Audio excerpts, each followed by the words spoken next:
Hi guys, this is Hirosaki. This story is all about what if Naruto was sent to Westeros.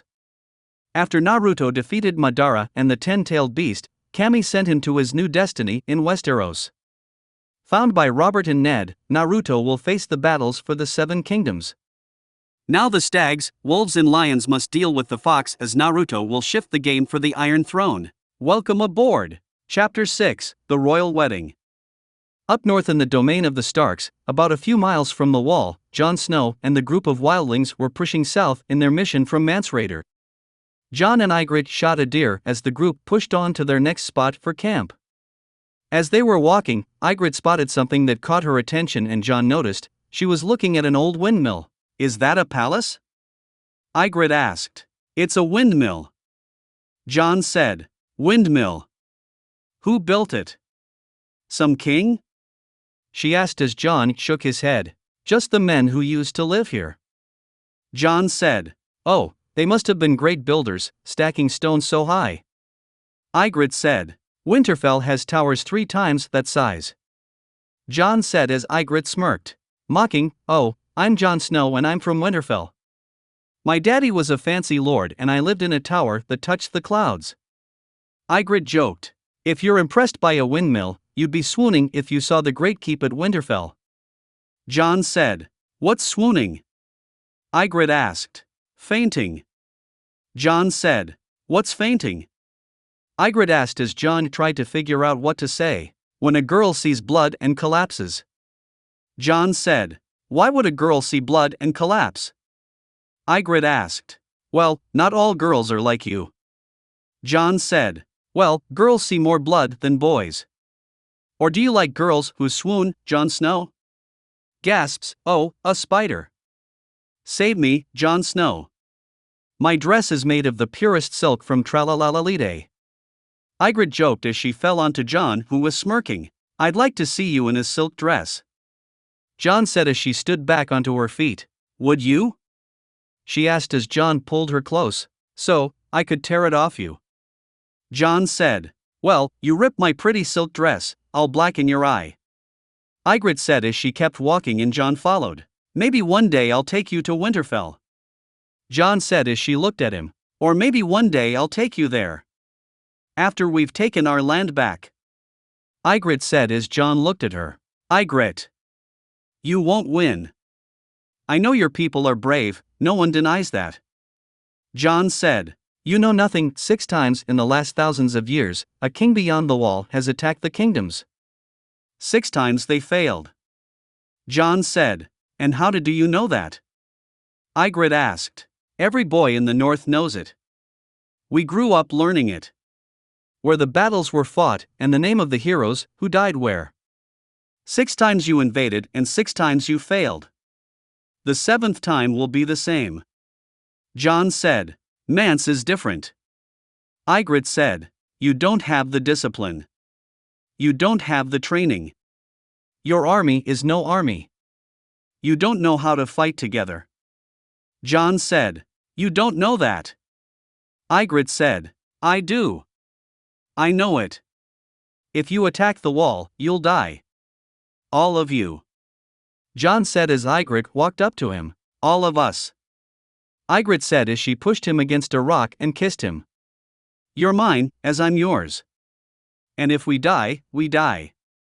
But first we'll live. Yes. First, we'll live."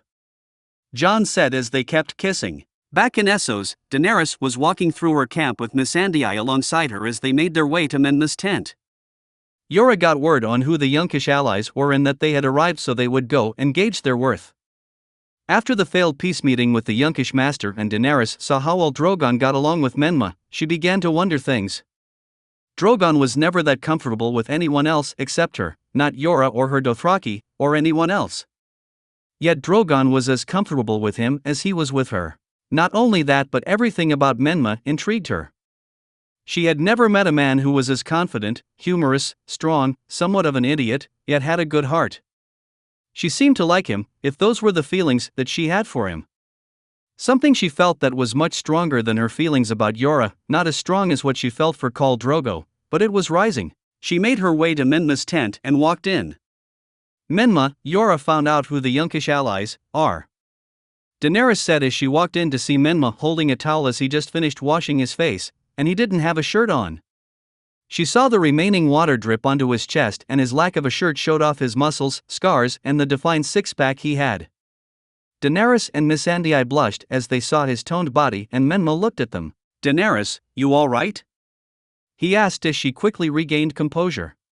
Yes. Yora found out who the Yunkish allies are. He said they are setting up camp now. Daenerys said as she was still blushing as she saw his body. "All right, give me a second." Menma said as they nodded and closed the tent flap, and Menma put on his shirt, jacket, and strapped on his quiver and sword. Daenerys was outside trying to calm herself down, breathing in and out as she felt hot at what she just saw. Menma then walked out of his tent and looked at her. "All right, let's go," Menma said as Daenerys regained composure, and they left. They put on cloaks and sneakily walked near to the walls of Yunkai, where they saw a whole company of soldiers and warriors riding on horses, setting up camp right next to the walls of the great city. Mercenaries. Men who fight for gold know neither trust nor loyalty. They cannot be trusted. Menma said as they saw a group of mercs ride into the camp. They can be trusted to kill you if they're well paid. The Yunkish are paying them well. Yora said. "You know these men?" Daenerys asked. "Only by the broken swords on their banners. They're called the Second Sons. A company led by a Bravosi named Marrow, the Titan's bastard." Yora said. "Is he more Titan or bastard?" Daenerys joked as Menma chuckled. "He's a dangerous man, Khaleesi." "They all are," Yora said as Daenerys looked at the sellswords. "How many?" Daenerys asked Menma. "Around 2,000, Daenerys. Armored and unmounted." Menma said. "Enough to make a difference?" Daenerys asked. "Maybe. But the heads of the Second Son's leaders would make them run away and quit the job." Menma said as Daenerys chuckled and thought for a moment. "It's hard to collect wages from a corpse. I'm sure the sellswords prefer to fight for the winning side." Daenerys said. "I imagine you're right." Yora said. "I'd like to talk to the Titan's bastard about winning." Daenerys said. "Are you sure about that? He may not agree to meet." Menma said. "He will. A man who fights for gold can't afford to lose to a girl." Daenerys said. She sent an envoy to arrange a meeting with the three leaders of the Second Sons. "Khaleesi, allow me to introduce the captains of the Second Sons, Marrow of Bravos, Prendel Nagezan, and Dario Naharis," Yora said as he introduced the three captains. Marrow then stepped forward. "You are the mother of dragons? I swear I fucked you once in a pleasure house in Lys." Marrow said. "Mind your tongue." Menma warned him. "Why?" "I didn't mind hers," Marrow said as he walked up to the couch, and Daenerys motioned Menma and Yora to stand down. "She licked my ass like she was born to do it," Marrow said as he sat next to her on the couch. "You, slave girl, bring wine," Marrow said to Missandei. "We have no slaves here." Daenerys said. "You'll all be slaves after the battle, unless I save you," Marrow said. "Take your clothes off and come sit on Marrow's lap. And I may give you my second sons," Marrow said as Menma clenched his fist, and Daenerys motioned him to stand down. "Give me your second sons and I may not have you gelded." "Ser Yora, how many men fight for the Second Sons?" Daenerys asked. "Under 2,000, your grace." Yora said. "We have more, don't we?" Daenerys asked, mockingly. 10,000 unsullied." Yora said. "I'm only a young girl, new to the ways of war, but perhaps a seasoned captain like yourself can explain how you propose to defeat us." Daenerys said. "I hope the old man is better with a sword than he is with a lie." Dario said. "You have 8,000 unsullied. You're very young to be a captain." Daenerys said. "He's not a captain. He's a lieutenant." Prendel said. "Even if your numbers are right, you must admit the odds don't favor your side." Daenerys said. "The Second Sons have faced worse odds and won." Marrow said. "The Second Sons have faced worse odds and run." Menma said as Daenerys smirked. "Or you could fight for me." Daenerys said as Meryl laughed. We've taken the slaver's gold. We fight for Yunkai. Meryl said. I would pay you as much and more. Daenerys said as Meryl tried to sniff Missandei, but Menma held him back with a glare. Our contract is our bond. If we break our bond, no one will hire the second sons again. Prendel said. Interesting, a sellsword's interpretation of honor and loyalty. Menma said as Prendel looked at him. Fight for me and you will have castles, land and all the gold you desire. You have 2 days to decide. Daenerys said as Meryl looked at her. Show me your cunt. I want to see if it's worth fighting for. Meryl said as Menma had enough and tightened his hand against his sword, and Daenerys smirked at him and nodded. Menma then kneed Meryl in the back of the head, knocking him to the ground. He then flipped over the couch and blocked a knife jab from Daario and elbowed him in the face, and then tossed him over the shoulder and onto Prendel. Prendel got back to his feet and pulled out his knife and lunged at him. Menma blocked the jab, punched him in the gut, then in the throat, and then flipped him onto the ground and punched him. Meryl got up and tried to grab Menma, but Menma elbowed him in the gut, banged the back of his head against Meryl's face and tossed him over his shoulder, and then pulled out his sword and a dagger. He placed the sword tip against Daario's neck, his dagger against Prendel's heart, and Menma's bootblade against Meryl's crouch. You should treat women with more respect. Menma said to Meryl. You have my terms. And you've seen what can happen should you try to fight back. Now get out. Daenerys said as Menma got up, and the 3 captains got up and walked away. Once I kill him, maybe you'll beg forgiveness and we'll share you. Meryl said to Daenerys, as he held his nose that was bleeding. Meryl, Daario, and Prendel left the tent. Menma, sneak into the camp and take his head first. Daenerys said. Gladly, Daenerys. Menma said. Back at the twins, Blackfish and Edmure were organizing and cleaning the twins after the tragic end of the Red Wedding and death of Walder Frey, whose head was now on a pike outside of the twins. Blackfish was having some of the men and women clean up the place while Edmure was with Roslyn. Despite the aftermath of the wedding, Edmure was indeed married to the Freiline and now was lord of both the twins and the Riverlands. Since most of Walder Frey's sons were killed when Naruto arrived, the remainder were arrested and sent to the Wall, so the twins was under the dominion of House Tully. Blackfish had arranged to have some of the Tully soldiers stay in the twins to stabilize the area, and Robb arranged to have some of his soldiers to stay behind as well. After the Red Wedding, Robb spent a few days in the twins to help stabilize the area, and then he and many of his northern bannermen returned to the north, to their homes and families, and to enjoy the end of the fighting. As Naruto would be meeting with Tywin Lannister, and if Tywin Lannister was smart, the war would end. Speaking of Naruto, he was at the stables with the 5 people he would bring with him to the meeting at Deep Den to speak to Lord Tywin to end this war. Accompanying King Naruto would be Ser Barristan, Dame Brienne, Ser Kleber, and Ser Loras, and well, Kurama counted as the 5th person, or more like 1 million, but 1 for now. Naruto strapped the saddle to Kurama as he tightened it a bit too much. Easy there, Kit. Too tight. Kurama said as Naruto loosened the saddle.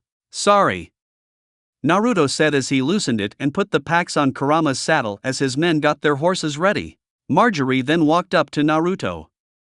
Be careful, and come back to me alive. Marjorie said. Of course. We shall be wed in 2 months, and I shall not leave you before we are married.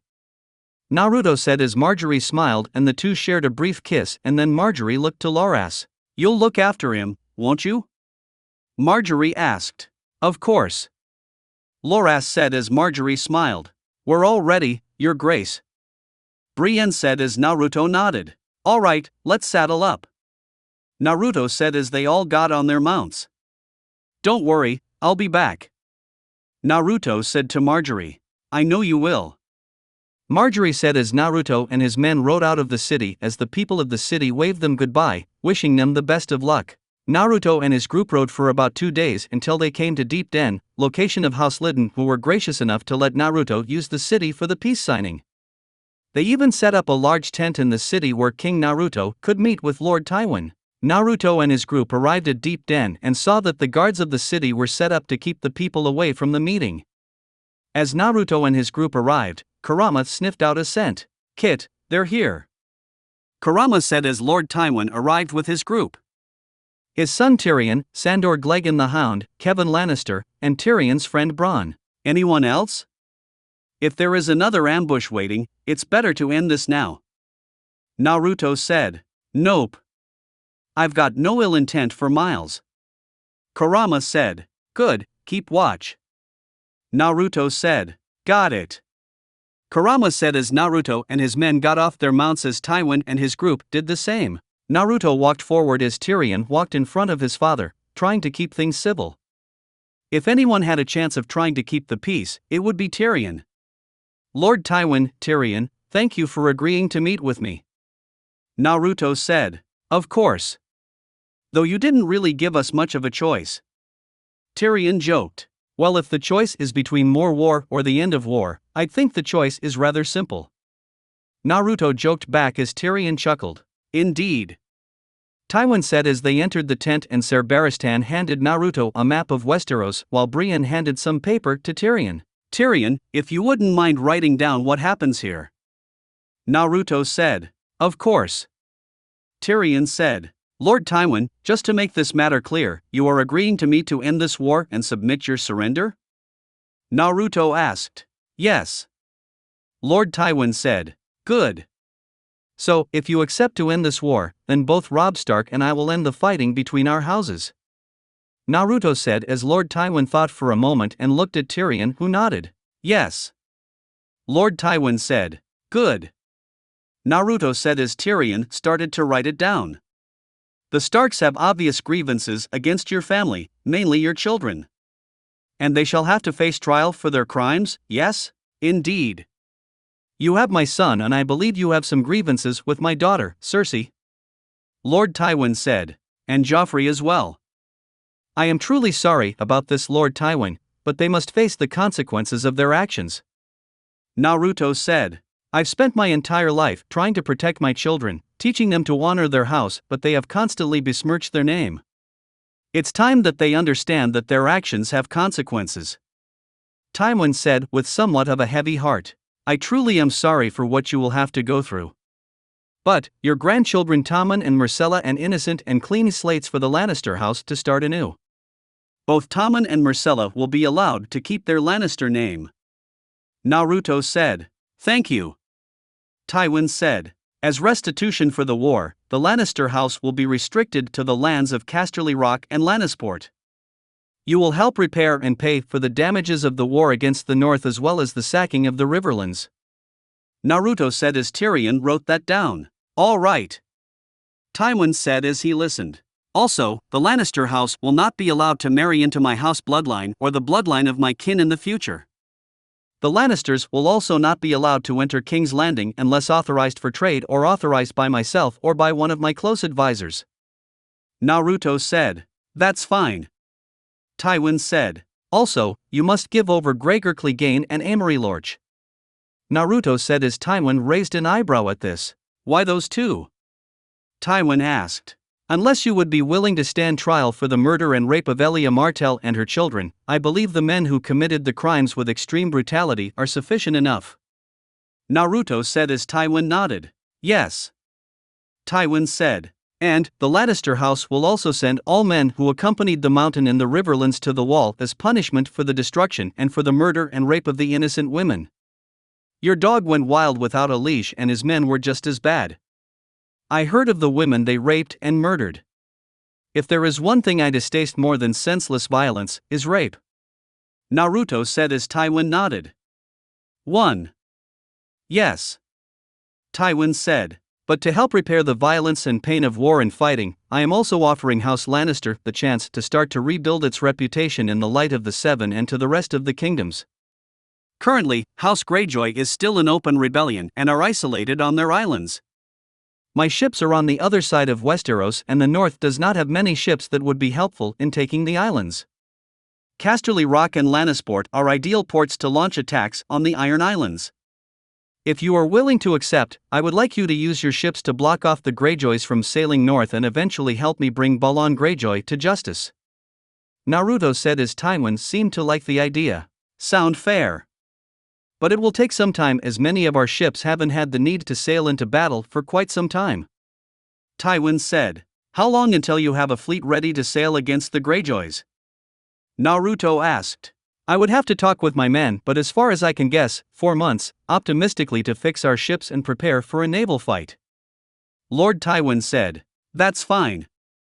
Just keep an eye out on the islands for any signs of movement and send a raven if you spot a possible attack against the rest of the kingdoms. Naruto said as Tywin nodded. To further help the bonds of the Lannister house, I would ask that Tyrion be my new master of coin. Naruto said as Tyrion was shocked. I'm sorry? Tyrion asked. I would like to have you as my master of coin.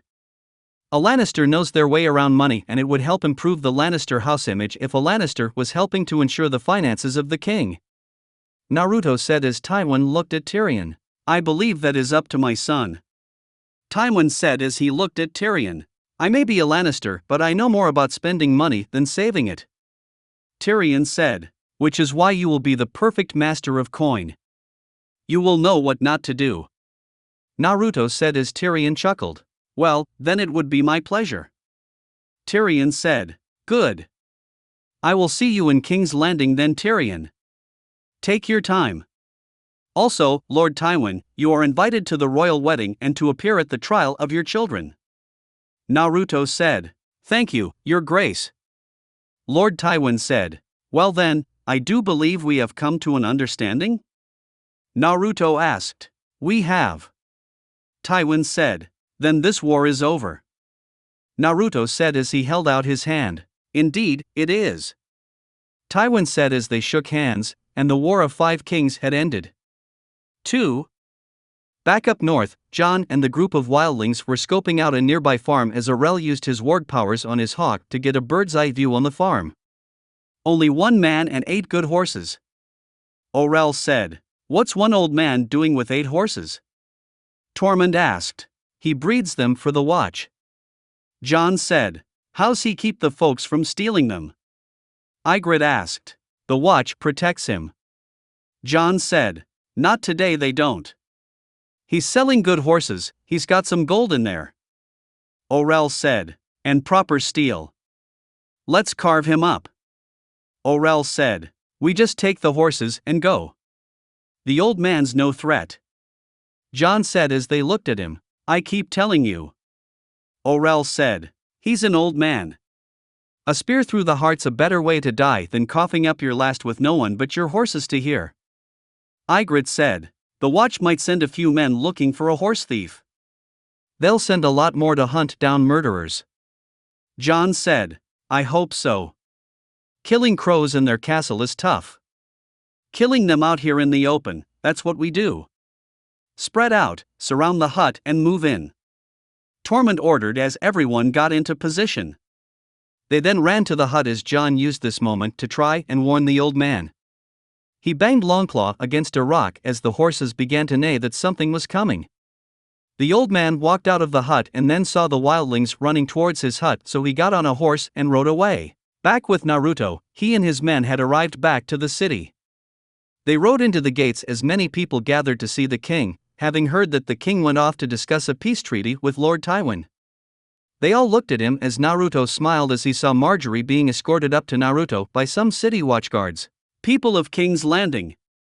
I, King Naruto, am proud to tell you that Lord Tywin has agreed to the peace treaty. The war is over. Naruto yelled as everyone cheered in happiness. Shouting at the top of their lungs, cheering for peace as Naruto brought Marjorie onto Kurama's back as well, and the two rode back to the keep. Word spread as soon the entire city was cheering in joy that the war was over. Naruto, Marjorie and his group arrived back at the Red Keep as they made their way to the council room because Naruto wanted to talk to everyone. Congratulations, Your Grace. You've managed to end the war. Barristan said as everyone nodded. Thank you, Ser Barristan. And everyone here, thank you. For the part you played in keeping this city safe and helping me get to this point. Naruto said as everyone nodded. It was you who got us to this point, Your Grace. Not us. Brienne said. Maybe, but it helps to have some good friends. Naruto said as they smiled. Now what? Marjorie asked. Well, we prepare for the royal wedding. Naruto said as she smiled. But, one more thing to do before then. Bring Stannis to justice. Naruto said. We're ready to move, Your Grace. Kleber said. Get to the ships and let's sail out to Dragonstone. It's time Stannis pays for his crimes. Naruto said as they nodded and left as Naruto gave Marjorie one more kiss. This one last thing, and then we will have our wedding. I cannot wait. Marjorie said as Naruto decided to don his armor for this occasion.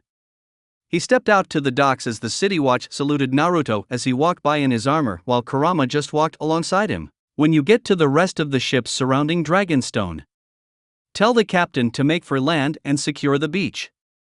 Naruto said. Yes, Your Grace. Baristan said as Kurama and Naruto walked out to the edge of the docks. Kurama, let's show that Baratheon our fury. Naruto said as Kurama began to glow before he erupted into a pillar of red light, and soon, he stood as tall as the tallest tower in the Red Keep. 3. Naruto then jumped up and landed on Kurama's head as Kurama let loose a loud roar and took off for Dragonstone. On Dragonstone, Stannis and the fanatic followers were all together on the beach as Melisandre was performing a ceremony and going to burn more heretics who needed to go in order for the Lord of Light to truly bless Stannis. She was praying for her god, as everyone else she had enamored in the religion were repeating after her. Lord of Light, protect us, for the night is dark and full of terrors. Melisandre shouted as the fire moved to completely engulf the infidels tied to stakes, but then a loud roar broke through the sky and a large wave of wind blew through the beach and snuffed the fires and even pushed some people onto their backs.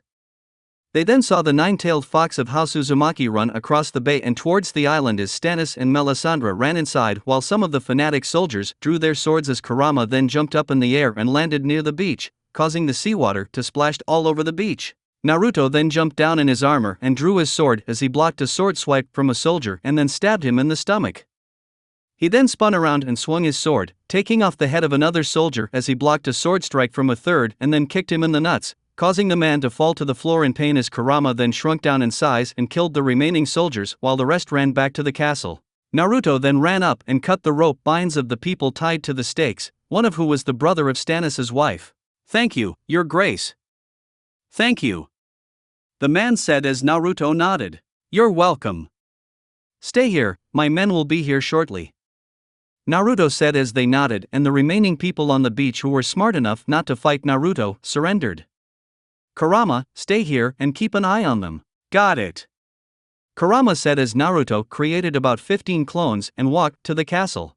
Inside the castle, Ser Davos was still in his cell and was reading a book with the help of Stannis' daughter, Shireen, who had been coming down to the dungeons to help Ser Davos learn to read. As Ser Davos was reading, he heard some shouting and stopped as the door to the dungeons opened.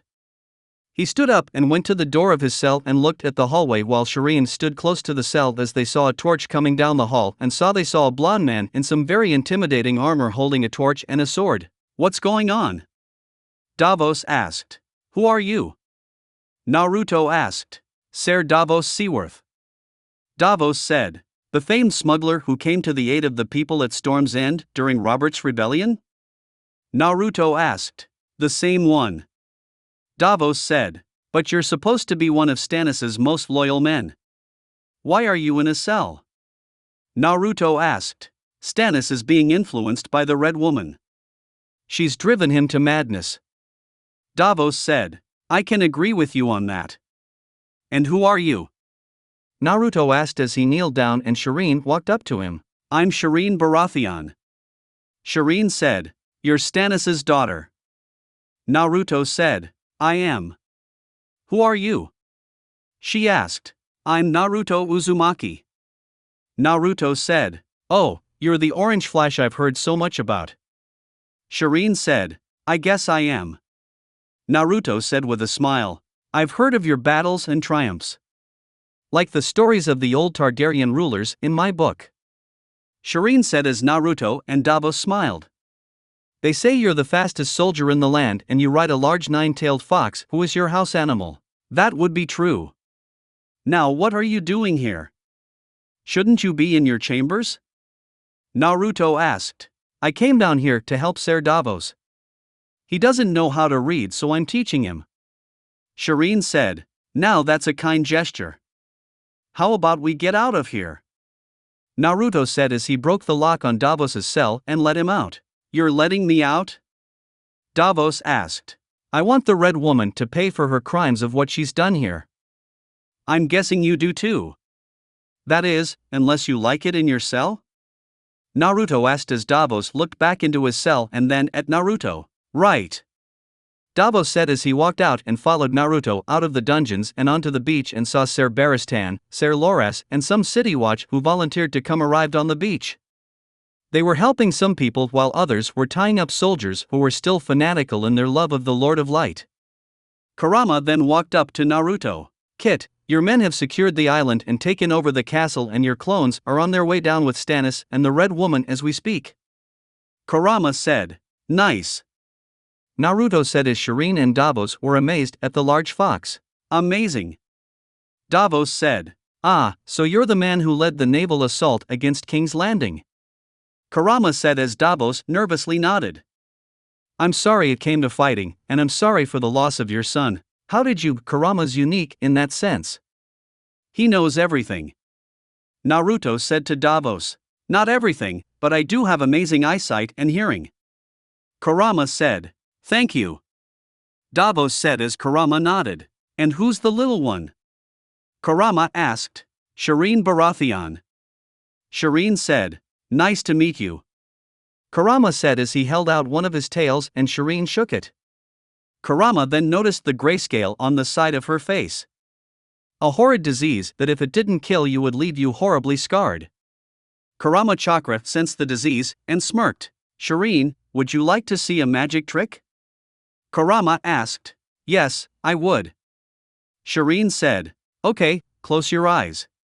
Kurama said as Shireen did and Kurama then concentrated and breathed out a red puff of chakra-infused air onto Shireen's face as the chakra made instant contact with the grayscale on her face as it glowed red, and then began to steam away as the chakra turned to black smoke and carried away the disease as the smoke dispersed in the wind and Shireen's face was normal. 4. Now open your eyes. Kurama said as Naruto held out his sword for her to see her reflection and she was shocked to see her face without the disease. How? She asked. Magic. Kurama joked as Shireen ran up and hugged Kurama tight. Thank you. She said as Naruto and Davos chuckled. The rest of Naruto's clones and his guards were walking out of the castle with the captured fanatic soldiers and Naruto's clones had chained Stannis and Melisandre. Naruto also placed a seal on Melisandre to block her strange magic and made her powerless. Naruto walked up to Stannis and smirked. Well, it seems it is time for you to pay for your crimes. Naruto said to Stannis. I'm not afraid of you, boy. Stannis said. I'm not the one you should be afraid of. Naruto said as he pointed to Loras who was glaring at Stannis. Take him away and put him in cell. Naruto said as his men nodded as they took Stannis and Melisandre. He is the Lord's chosen. He will not fall. Melisandre said, confidently. We'll see about that. Naruto said as she was taken as well and Stannis' wife, Celis, is brought up. What do you think you're doing? Stannis is the Lord's chosen, the one who will keep us safe in the times to come. Celis said as she saw her husband being taken away. If that means killing innocent men and women, then it's a price too large to pay. Naruto said as Shireen walked up to him. Naruto, what's going on? She asked as Celis was shocked to see her daughter. Her daughter was fine. Naruto knelt down to her to speak. Well, we'll be going to King's Landing for a bit.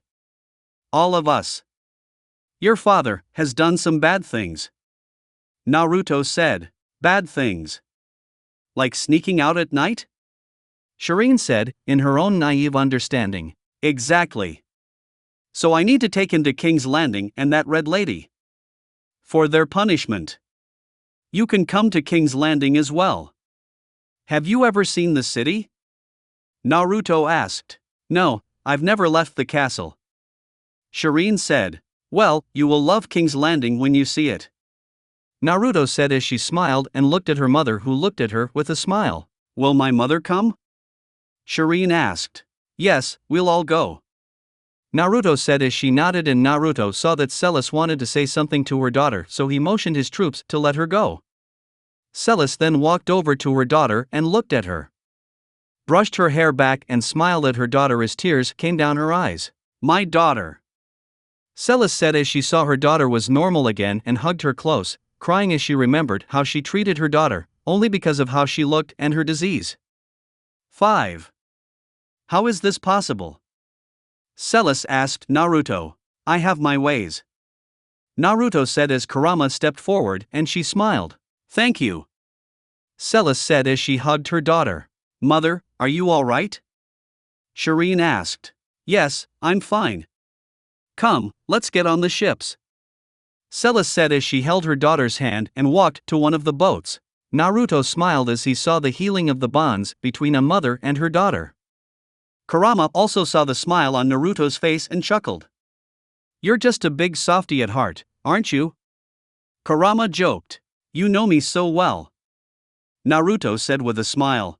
You're going to get run over when you have kids. Kurama chuckled as Naruto smiled and they walked back to the ships. Back in Essos, after the meeting with Daenerys, the 3 Second Sons leaders returned to their camp outside the walls of Yunkai and were sitting at a tent as Mero cleaned his nose and a whore came by and sat on his lap. That dragon bitch. She talks too much. Prendel said. You talk too much. Dario said. She won't talk so much when she's choking on my cock. Mero said. 8,000 Unsullied and the man who kicked your ass stand between her and your cock. Dario said. Once his head is on the ground my cock will find a way. Tell him. Is there any place that my cock can't reach? Mero asked his whore. She'll tell me whatever you pay her to tell me. Dario said. Dario Naharis, the whore who doesn't like whores. Mero said. I like them very much. I just refuse to pay them. And I'm no whore, my friend. Dario said. She sells her sheath, and you sell your blade. What's the difference? Mero asked. I fight for beauty. Dario said. We fight for gold. And we won't get it if we don't come up with a plan. What about the dragon girl?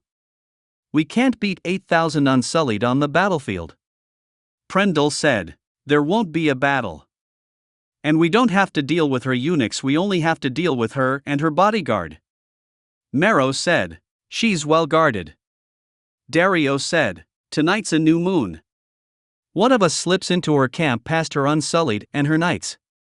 Mero said. Which one of us? Prendel asked.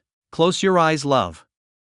Mero said as she stood up and closed her eyes and he took out 3 coins. 3 coins. A coin from Meereen, a coin from Volantis, and a coin from Bravos. The Bravosi does the deed. 1 for each of us, darling. No peeking. Mero said as he handed his whore the 3 coins and she handed them out. She handed out the coins and Dario smiled as he held the Bravosi coin. Vala Morgulus. He said. Back in King's Landing, there was some hustle as the royal wedding was less than a month away, 3 weeks until the wedding day of King Naruto Uzumaki and Lady Marjorie Tyrell of Highgarden. Numerous lords and nobles had come to the city, filling up the inns and streets to be seen at such an event and even trying to get favor with the new king by giving him lavish pre-wedding gifts. Idiots, Naruto thought as he had seen the large room that they used to hold all the pre-wedding gifts from nobles to try and secure favor or privilege with the new king.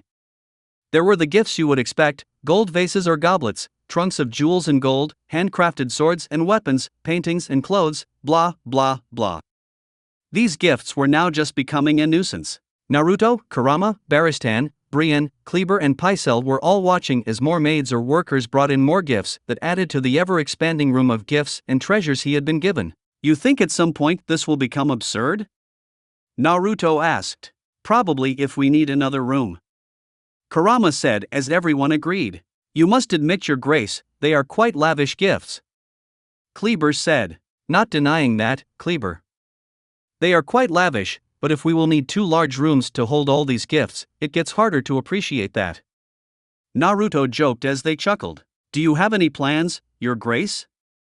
Brienne asked. Well, I'm sure there are some nice gifts in there somewhere we can hang up or put in the keep. Just have to sort through them all. The jewels and gold could prove useful, but I'm sure there are other people who would appreciate them more than me. Naruto said. So do you plan on going through all these gifts, Your Grace? Baristan asked. Nope. I'll leave that to Tyrion. He is my new master of coin, and all of this is now his territory. Naruto said, Your Grace, are you completely positive that having a Lannister as one of your council members is the best idea, even if it is Tyrion? Pycelle asked. I understand your reticence, Grand Maester Pycelle, but the war is over. We have to start acting like it and move forward. Holding on to lingering animosity is not going to help keep the peace. Besides, Tyrion is a good person and I trust him. I have a gift with this sort of thing. Naruto said. Actually, I have the gift to tell the good people from the bad. Kurama pointed out as Naruto chuckled.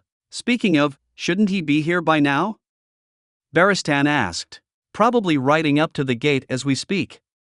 Naruto said as he then faced them. Now, Tyrion is the new master of coin, so treat him accordingly. Help him should he need it and get word to Rose and Olivar at the brothel. Tell them to expect Tyrion soon. Naruto said. Yes, Your Grace. They replied. Good. Now, Ser Kleber, since you used to be head of the City Watch, coordinate and plan with Morton Kell. As the wedding draws closer, the city will be a bit more crowded, so we'll need the City Watch to keep order. Yes, Your Grace.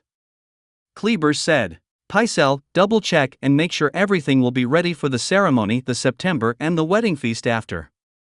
Naruto said. Of course, Your Grace. Pycelle said. Brienne, stay close to Marjorie.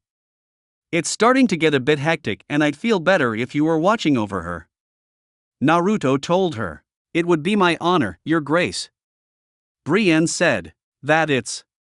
Ser Barristan, a word. Naruto said as everyone left. Yes, Your Grace. Barristan said as they walked down to the gates of the Red Keep and Kurama left to go on a hunt. Ser Barristan, I have a question and I would like your honest opinion. Naruto said. Of course. Barristan said. Now that Tyrion is my new master of coin, I've been thinking about restoring some of the council seats that the kings of Westeros have used. Naruto said. Really? I think that you've been doing an excellent job ruling the kingdoms by yourself. Barristan said. Thank you. But I don't want to be a complete monarch. And should something happen to me, I would feel better knowing I have trusted councilmen who will help in the best interests of the 7 kingdoms. Besides, I've come this far with the help of very good friends. Naruto said as Barristan smiled. Thank you, Your Grace. So, what positions do you think you want filled? Barristan asked. Well, Master of Coin is the only one so far. If it's not much to ask you, Ser Barristan, would you be my Lord Commander of my armed forces? Naruto said. It would be my honor, Your Grace. Barristan said as Naruto smiled. Thank you, my friend. Naruto said. What other positions? Would you like a Master of Whisperers and possibly a Hand of the King? Barristan asked. Maybe. Still not sure yet. But if you have some ideas, please let me know.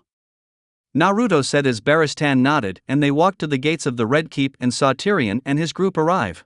Naruto saw Tyrion, his squire Podrick, Bronn, Ser Sandor Clegane the Hound, a few other Lannister guards and servants. A woman that Naruto noticed looked at Tyrion, and then Naruto saw the wagon that held Gregor Clegane and Amory Lorch, who were restrained in chains.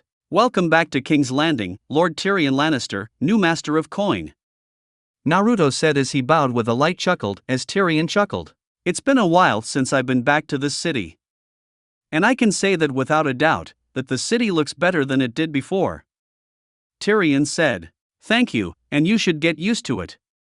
For you will be staying in the city for a while for your new responsibilities. Naruto said as Tyrion nodded. For which I am prepared to do my best. Tyrion said. That is all I ask.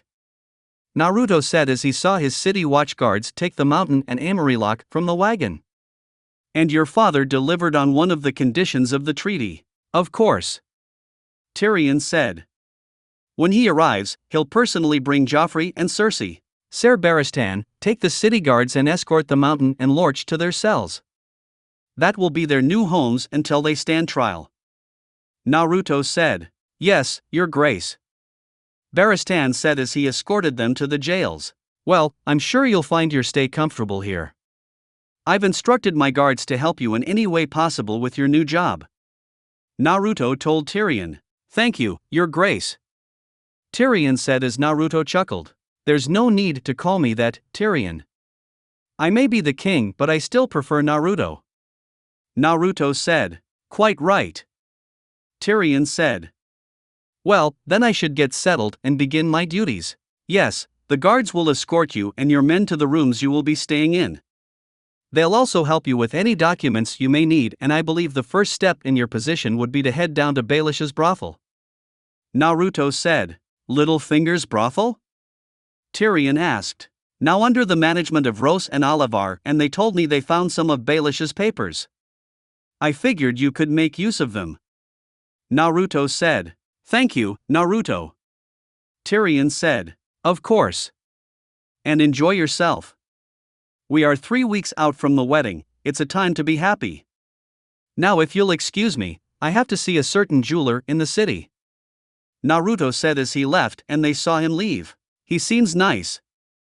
Shay said as Tyrion chuckled.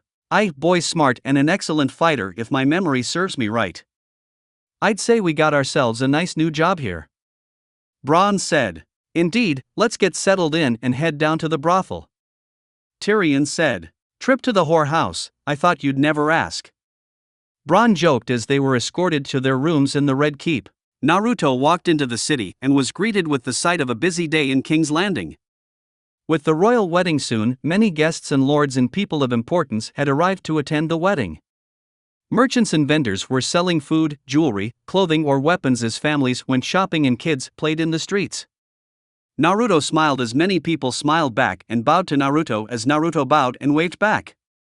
Naruto made his way over to a certain jeweler about a special piece he was having commissioned for Marjorie. After a few hours of working with the jeweler, Naruto left with a small wrapped package and a smile on his face.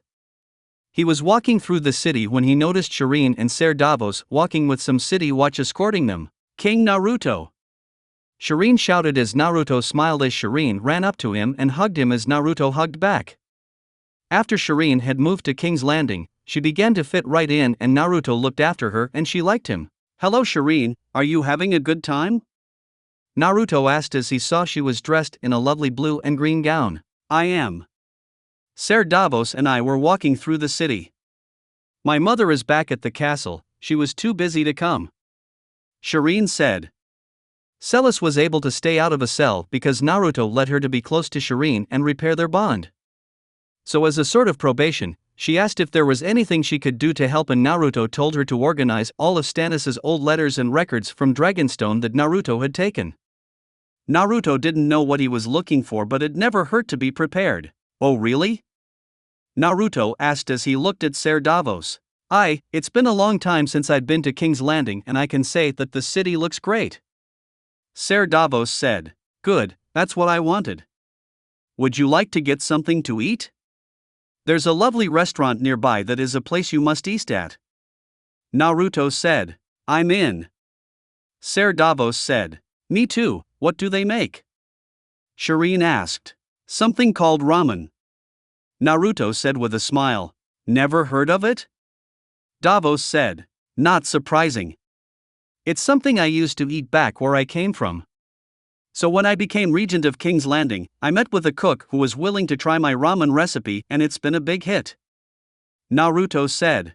All right, let's eat. Davos said. You men are more than welcome to join us as well. Naruto said to the 4 city watch guards. Thank you, Your Grace. They said with a smile as they all walked to the restaurant. Back in Essos, late at night, the Unsullied were in their position at camp, guarding and keeping watch and particularly watching guard over one tent in particular, the tent of Daenerys Targaryen. She was in the bath as her handmaiden, Missandei was helping her clean herself and having a nice discussion. 19? Daenerys asked. Yes, Your Grace. Missandei said. How can anyone speak 19 languages? Daenerys asked. It only took Your Grace a year to learn Dothraki reasonably well. Missandei said. Yes, well, it was either learn Dothraki or grunt at my husband and hope. What do you mean reasonably well? Daenerys said as Missandei looked at her. Dothraki is difficult for the mouth to master. So guttural and harsh. Missandei said. Drogo said I spoke Dothraki like one born to it. It gave him great pride. Daenerys said in Dothraki, Ath Jahakar. Missandei said, repeating the last word. Daenerys said, Ath Jahaka. Daenerys said, Ath Jahakar. Missandei said, helping her with the words, Ath Jahakar. Daenerys said as Missandei smiled. Well, I suppose I am a bit out of practice. Your High Valyrian is very good, Your Grace. The gods could not devise a more perfect tongue. It is the only proper language for poetry. Missandei said as Daenerys closed her eyes and relaxed in the tube. Daenerys, I have some news. Daenerys heard as she saw Menma walk into the tent in a hurry, and then she saw Menma went wide-eyed, seeing her naked in a tube. Sorry, should have knocked first. Menma said as he turned around. It's quite all right. Daenerys said as she stood up, and Missandei brought over her robe and covered her up. What is it, Menma? The leaders of the Second Sons are dealt with. Menma said as he turned around and saw Daenerys wearing a robe. He put a bag on the ground that held the heads of two of the leaders, Marrow and Prendel. Daenerys noticed there was one head missing. 2 heads? Daenerys asked. Daario Naharis was smart enough to throw down his sword when he saw what I did to his captains. He threw down his sword and swore allegiance to the Mother of Dragons. Menma said, Are you sure keeping him alive is a good plan? Daenerys asked. He is smart enough to know when to change to the winning side.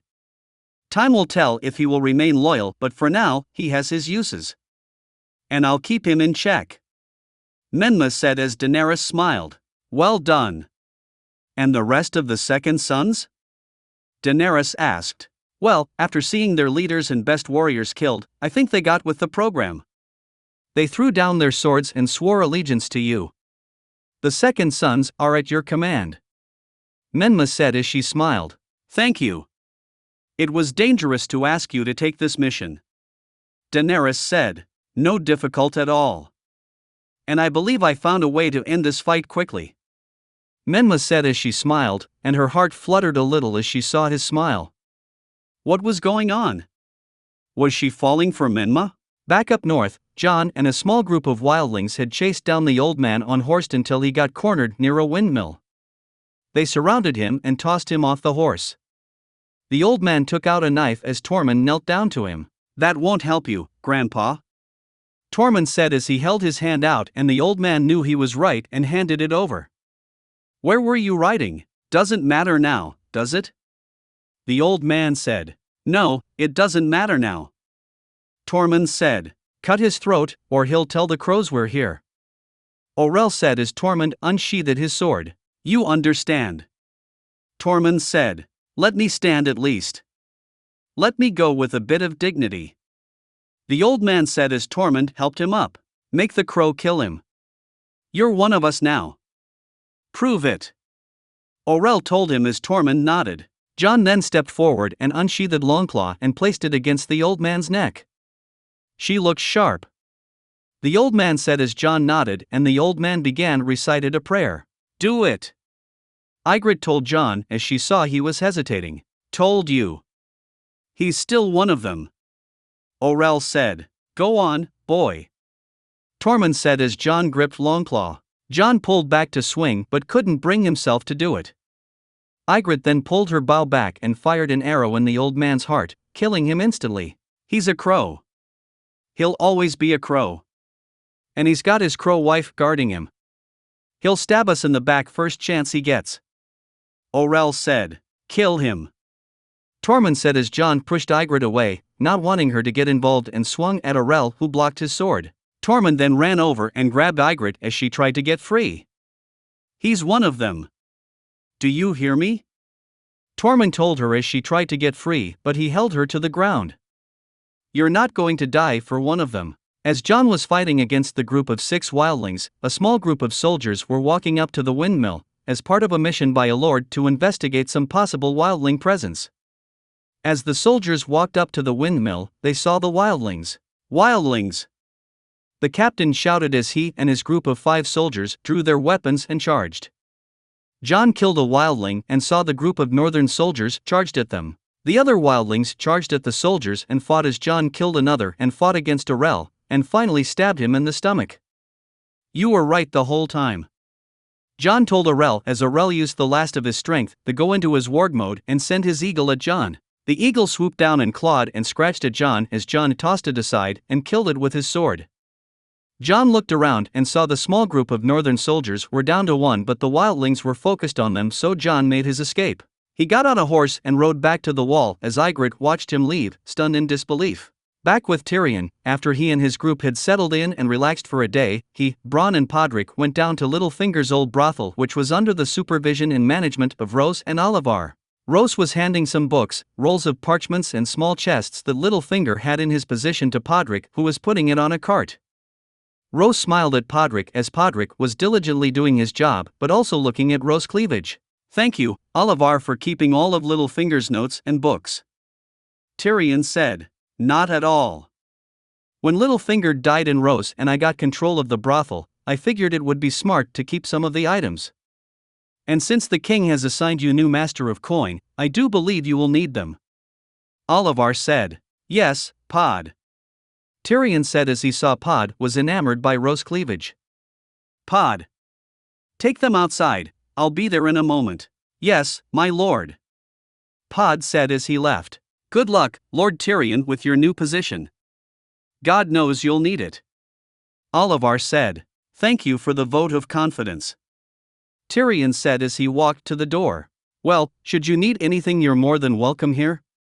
Olyvar said as Tyrion walked out the door and saw Podrick waiting and Bronn talking to a prostitute. Bronn then saw Tyrion and he and Podrick followed him out of the brothel. Looks like dull reading. Bronn said, looking at all the books. You think all reading is dull reading? Tyrion said. It's an opinion I share with some of the finest men I know. Bronn said. The secret history of the Seven Kingdoms is written in these pages. Tyrion said. Unless Lord Twatbeard made up a bunch of numbers to hide what he's really up to. Bronn said. Unless he made it all up, yes. Podrick, do keep up. Tyrion said. Yes, my lord. Podrick said as they walked out of the brothel and rode back to the Red Keep. Tyrion got to work, looking through Littlefinger's old ledgers and books on the finances of the crown when he was master of coin under Robert Baratheon before Naruto killed him during Cersei's attempted coup. Pod left to get some more papers as Tyrion looked at the books. For years I've heard that Littlefinger is a magician.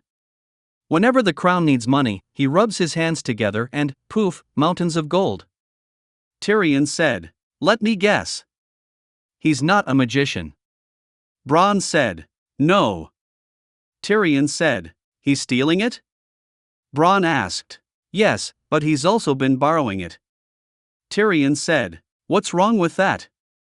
Bronn asked. The problem with borrowing money is that you have to repay that debt with interest. And it would seem that Littlefinger had been stealing some of the crown's funds for years for his own personal interest. Tyrion said. So Lord Twatbeard was a snake. Good thing that Naruto killed him. Bronn said. Indeed.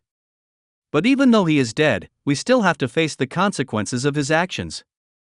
Littlefinger borrowed money from the Ironback of Bravos, nothing too serious that Naruto wasn't able to work out when he became king. Tyrion said as he saw the reply letters Naruto got asking the Iron Bank for some leniency and extra time for the full repayment of the debt that Littlefinger put him in. Naruto managed to work out how to pay back the majority debt, and we now have to finish with the remaining 1 million gold dragons. Tyrion said. Well, any solutions? Bronn asked. Well, we can try and find Littlefinger's stashes and find out where he's been hoarding his gold. That might solve the problem. Tyrion said as Pod walked in. My lord. Pod said. Yes, Pod? Tyrion asked. I gathered those papers you needed, and it would seem that His Grace, King Naruto, has another assignment for you. Pod said. And what would that be? Tyrion asked. To record, organize, and find use for all the gifts and items he's received for the royal wedding. Pod said. Sounds easy enough. Bronn said. I'm afraid, it's much more complicated than that. Pod said as he showed Tyrion and Bronn what he meant. Tyrion and Bronn saw the large room of extravagant gifts and presents and even saw a second large room being filled. I now know what you meant, Pod. Tyrion said as they saw the large room of gifts. Wow, with all these gifts, the king will be the richest man in Westeros, even richer than your father. Bronn said to Tyrion. Let's not stretch that, but possibly. But this gives us a means to pay back the debt with the ironback of Bravos. Tyrion said. Well, if your job is going to go through all this, you'll need some food. Bronn said. 2.5 weeks away from the royal wedding, and the city was abustle with hurry and action. Especially now, as both the Starks and members from Dorne were arriving in King's Landing to attend the royal wedding. Naruto, Ser Barristan, Dame Brienne, Ser Kleber and a large group of City Watch were at the gates of the Red Keep as Robb and his group rode up to the gates. Naruto smiled as he saw Robb ride up on his horse with Greywind by his side. He also saw Nymeria and Lady as well as they walked next to a carriage that Naruto guessed had Sansa and Arya and some other northern lords that Naruto was close to that were invited. King Robb Stark, welcome to King's Landing. Naruto joked as he bowed and Robb got off his horse and hugged Naruto as Naruto hugged back. It's good to see you again, Naruto. And well done on ending the war. Robb said. Good to see you again as well. I'm just glad it's over. We can now turn our needs to more pressing matters. Naruto said as he saw the rest of the Stark company get off their horses and step down from the carriages. He saw Talisa walk up to Robb with a slight bulge in her stomach, signifying her child. Talisa, it's good to see you. I hope the journey didn't do anything to the young Stark. Naruto said as he hugged her and smiled at her stomach. The journey was fine. And the little one is safe. Talisa said as she rubbed her stomach. Naruto then saw Kat, Arya and Sansa step down from the large carriage. Wow, little wolf. You've gotten so big. Naruto said as Arya ran up and hugged him and Naruto hugged back. Let me look at you. You've gotten taller since I've seen you last. Yes, and much more skilled. Arya said as Naruto saw Needle at her waist. Good, I'm sure Sirio would love to see how far you've come. Naruto said as she smiled. Naruto then saw Sansa and smiled. She had grown a little taller and was growing into a beautiful young woman. Hello, Sansa. Naruto said as she smiled and they hugged. It's good to see you again, Naruto. Sansa said. You as well. Naruto said as Nymeria and Lady walked up to Naruto and he pat their heads. My god, they've grown. Indeed, they have. Kat said as she smiled and hugged Naruto as Naruto hugged her back. It's good to see you again, Kat. It means a lot to me that you're here. Naruto said. I wouldn't be anywhere else for this. And I'm sure Ned would have loved to have been here as well. Kat said as Naruto smiled and then noticed that Bran and Rickon were not present. Where are Bran and Rickon? Naruto asked. Bran unfortunately came down with the flu, so he stayed up north with Rickon and Theon. Kat said. All right. Well, I can always flash up there and bring them for the wedding ceremony. Naruto said as Kat nodded. Well, I'm sure you're all tired from your journey. My City Watch will show you to your rooms in the Red Keep.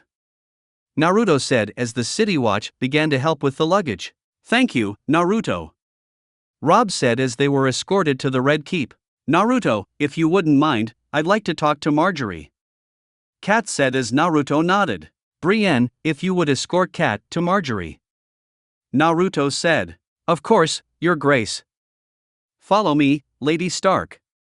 Brienne said as Kat followed Brienne through the Red Keep to the garden where Lady Marjorie was supposed to be. Marjorie was with her grandmother in the garden gazebo as Marjorie's handmaidens had brought over a large collection of possible necklaces for Marjorie to wear for the wedding ceremony. No, no, no.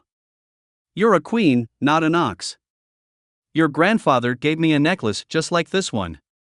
On my 51st name day. Alina said as she picked up one and then tossed over the edge of the gazebo. The wedding is in a fortnight, grandmother. You can't say no to everything. Marjorie said. Nonsense. My little dears. Go and speak to the jewelers of King's Landing. Tell them who you are, tell them who sent you. The one who brings me back the best necklace will get to keep the next best. Alina said as the girl smiled and quickly left for the city. The Marjorie Tyrell who walked into the September a fortnight from now will inspire 1,000 songs. How sad if she is seen wearing rubbish like that. Perhaps then I should have Naruto pick one out for me? I'm sure he can find the best one. Marjorie said as she and Alina saw Brienne walk up to the gazebo with Catelyn Stark. My lady, my lady. Please pardon me for interrupting, but there is a guest who wishes to speak with you, Lady Marjorie. Brienne said as Kat stepped forward and Alina and Marjorie stood up. Lady Catelyn, it's good to see you again. Marjorie said with a smile. It is a pleasure to see you as well, Lady Marjorie. Kat said. Lady Stark. It's an honor to meet you. Lady Alina said. The honor is mine, Lady Alina. I've heard wonderful tales from Naruto about you. Kat said. Oh, I should hope so. Otherwise, this meeting would not be as pleasant. But that boy is the most well-mannered and interesting boy I have ever met. No doubt to you and Lord Stark's efforts in caring for him. Lady Alina said as Kat smiled. No, I'm afraid that's him. Although we may have helped a bit. Kat said as they ladies chuckled. Forgive me, Lady Alina, but may I have a word with Marjorie in private? Of course. Lady Alina said as Marjorie smiled and the two walked out of the gazebo and through the gardens as Kat told Brienne to stay behind. It wouldn't be too long. Naruto told me of what happened at the twins. Marjorie said. Yes, it seems that you should never trust a fry. Though Naruto was smart enough to never have. Kat said as Marjorie smiled. Yes, I saw him before he left for the twins. He was nervous about you and your family. Marjorie said. Yes, he always has been extremely protective of my family. Having no real family here, we've always been his new family. Kat said as Marjorie smiled. One I hope to be a part of. Marjorie said as Kat smiled. Naruto has great affection for you. And I wish you both a wonderful life together. Kat said as she stopped and pulled out a wrapped package that she opened to reveal a necklace. It was a necklace that had a direwolf's head with a ring in its mouth that had 2 gems, one white and one blue. This is an old Stark family necklace. Ned told me it was handed down through generations. The 2 gems signify the bond between a husband and wife, held together through the ring, that a Stark's wedding bond is the strongest it is. Lady Catelyn, I'm honored, but I'm not a Stark. Marjorie said. No, and even though Naruto is not my son, he is a Stark in all but blood. Kat said as she chuckled, remembering an old memory. Over the years as Naruto stayed in Winterfell, Ned and I loved him as if he was one of our own. He helped our family without any regard to his own personal happiness. I know, Naruto is the most selfless and compassionate man I've known. I'm happy to marry him. Marjorie said. I know. Ned showed me this a few years ago and said that should Naruto find a woman who managed to snag his heart, that maiden was to be given this. Kat said as she handed it to Marjorie, to signify that not only was she a part of Naruto's life, but ours as well. Kat said with a smile as Marjorie wrapped it around her neck. Thank you, Lady Catelyn. For the necklace, and for everything. Marjorie said with a smile as Kat hugged her. 6. The Starks settled in at the Red Keep and helped with some last-minute items and details about the royal wedding, food, musicians, seating, etc. The workers were setting up for the large banquet that would follow the ceremony at the September and would host all the guests near the Red Keep, and the City Watch were getting their routes and details of their jobs and areas to guard and maintain order and peace during the wedding while the rest of the city celebrated. Naruto was with Brienne, Barristan and Kleber as well as Tyrion, Bronn and Podrick with a large group of City Watch guards near the entrance to the city, awaiting the arrival of the party from Dorne and the arrival of the Martells. They were waiting around as some of the City Watch were playing cards or dice, engaging in discussion and drinking some water. Naruto walked back and forth as Tyrion stood waiting, Bronn was sitting against a tree drinking some ale, and Podrick was given the honor of holding Naruto's banner. Small merchants and families passed by Naruto and his group as they smiled, and Naruto smiled back. They kept on waiting for a while as everyone was a bit bored. How many Dornish men does it take to fuck a goat? Bronn asked, trying to start a joke. Please don't. Tyrion said as they kept waiting. Seems to me, a smart place to meet travelers is in a tavern. That way if one party's late, the other party can drink some ale inside. Bronn said. True, but when it comes to the prince of one of the 7 kingdoms, it's best done with some charm. Naruto joked as they chuckled. They should be here by now, shouldn't they? Brienne asked. Aye, they should. Kleber said. Naruto then saw Tyrion was a bit nervous and smiled. Relax, Tyrion. Just look dignified and smile.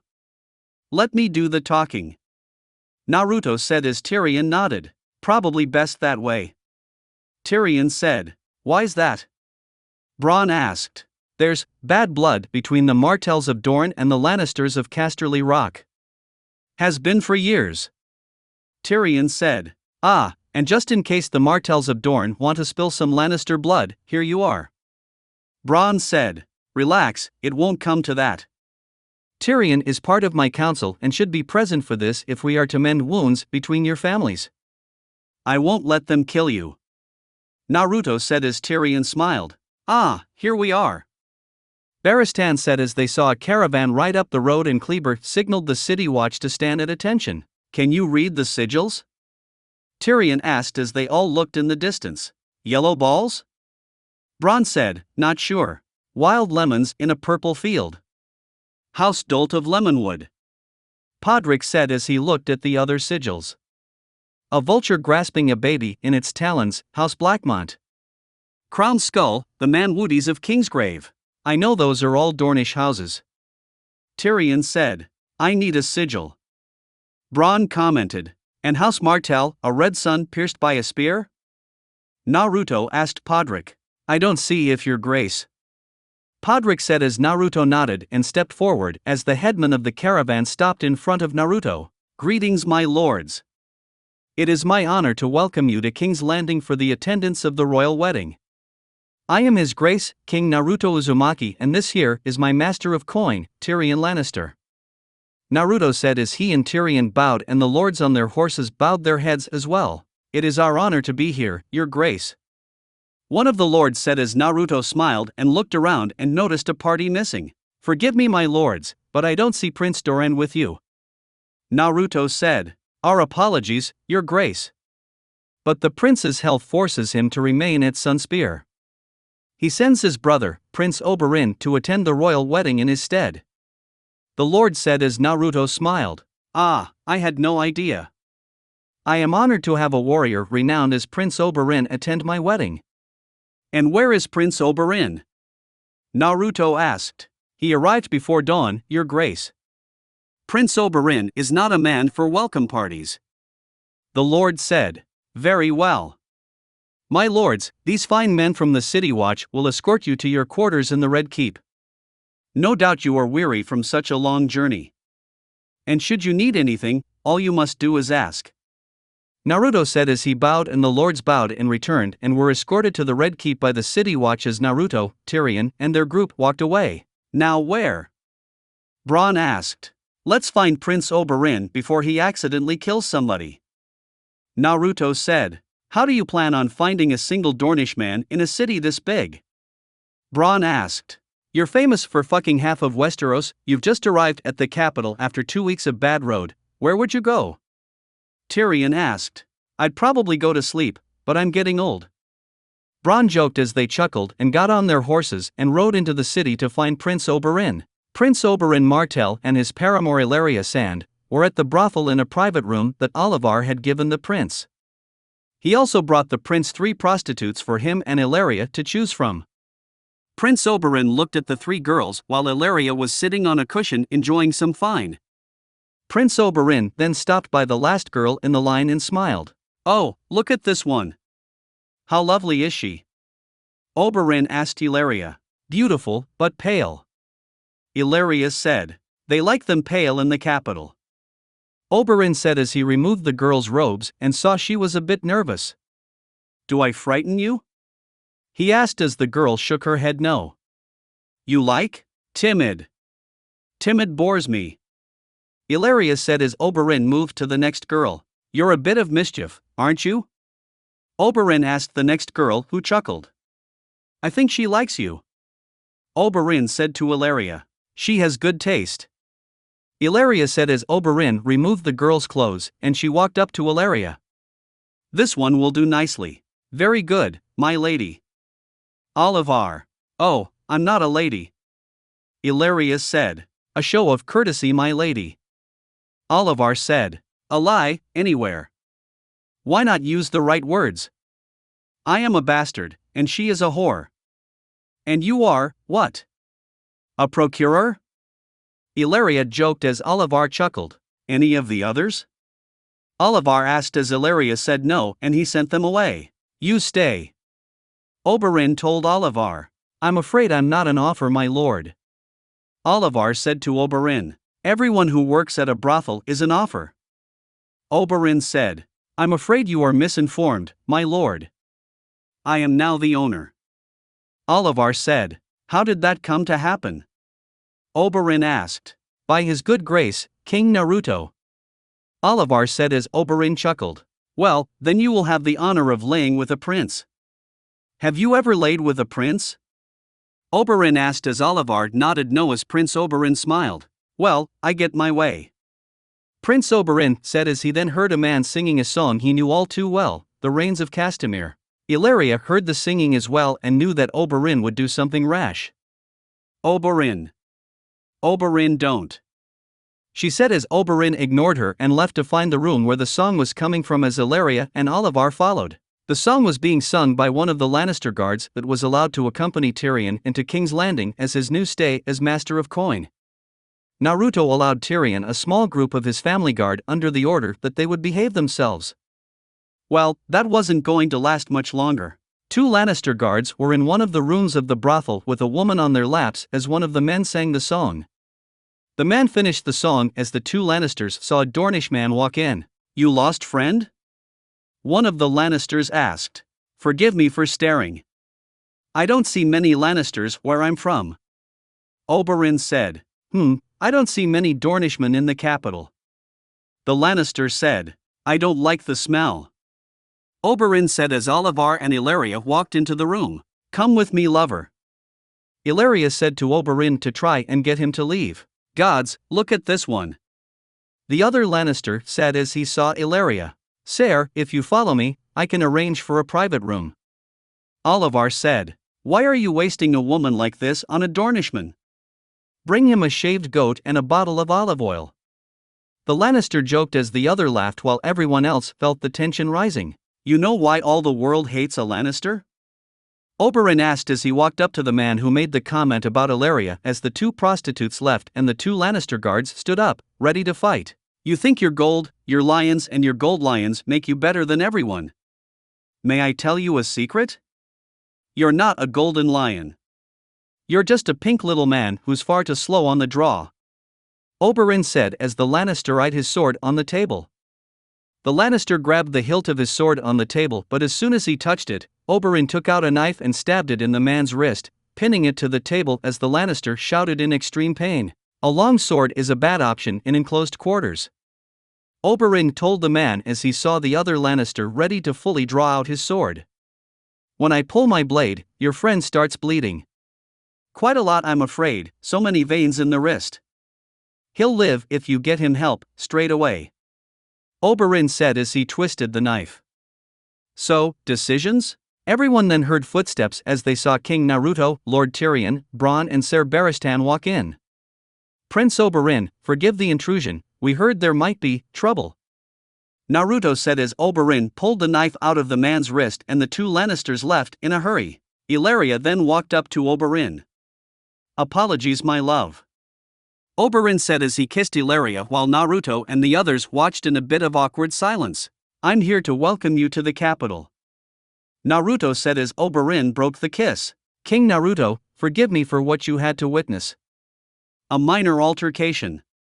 Ilaria, meet his grace, King Naruto Uzumaki and his master of coin, Tyrion son of Tywin Lannister. Oberyn said with some disdain towards Tyrion's family name. We'll need a few more girls, yes?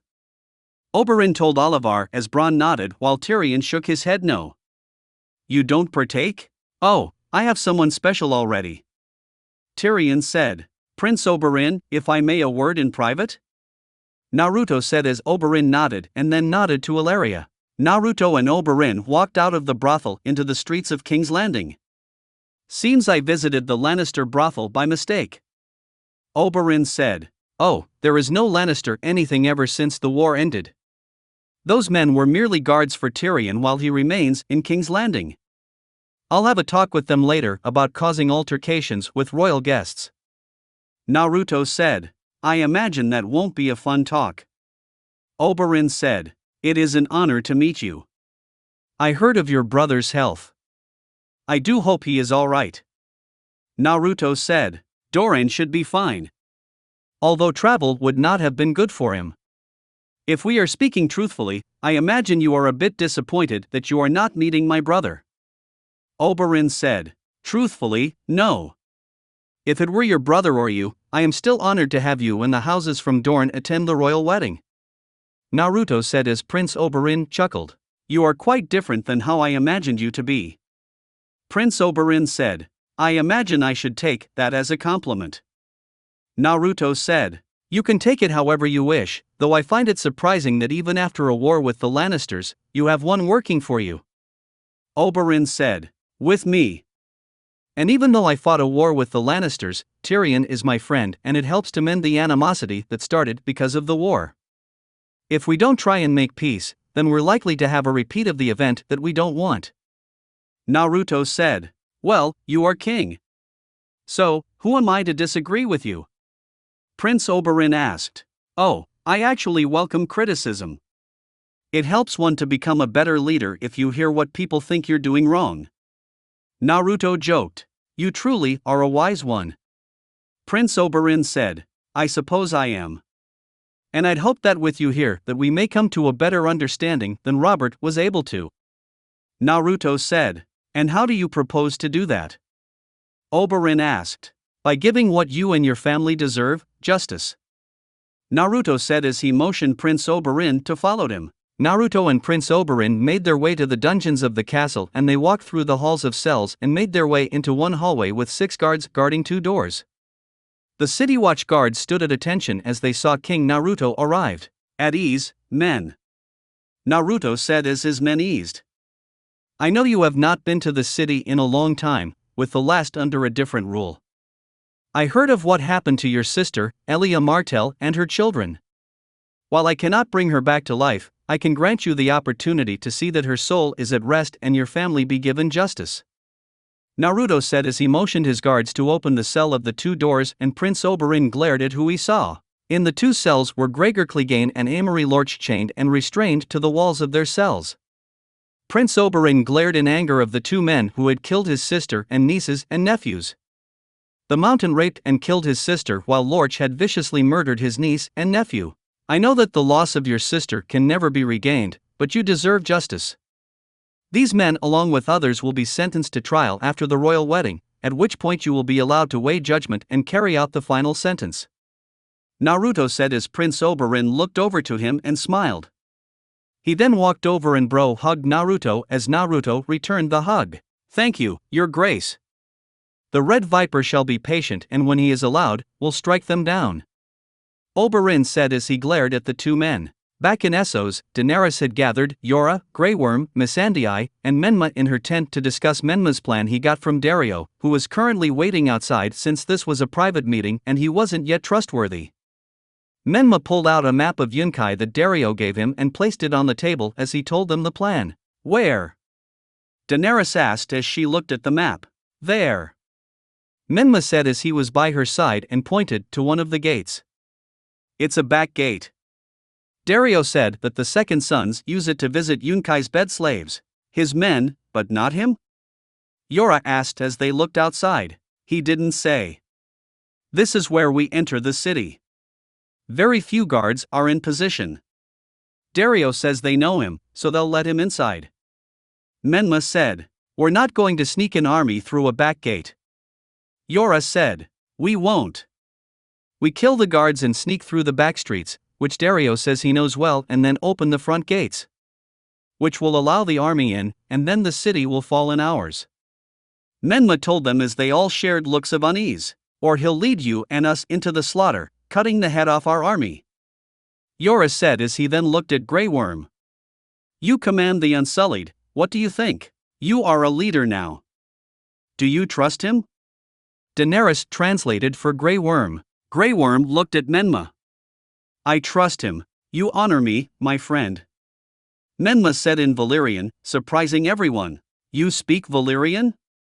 How? Daenerys asked. I asked Missandei to teach me when she wasn't too busy. I figured it would help. Menma said as Daenerys looked at Missandei. Lord Menma is an excellent student, and has grasped the language quicker than most. Missandei said. Is there anything you can't do?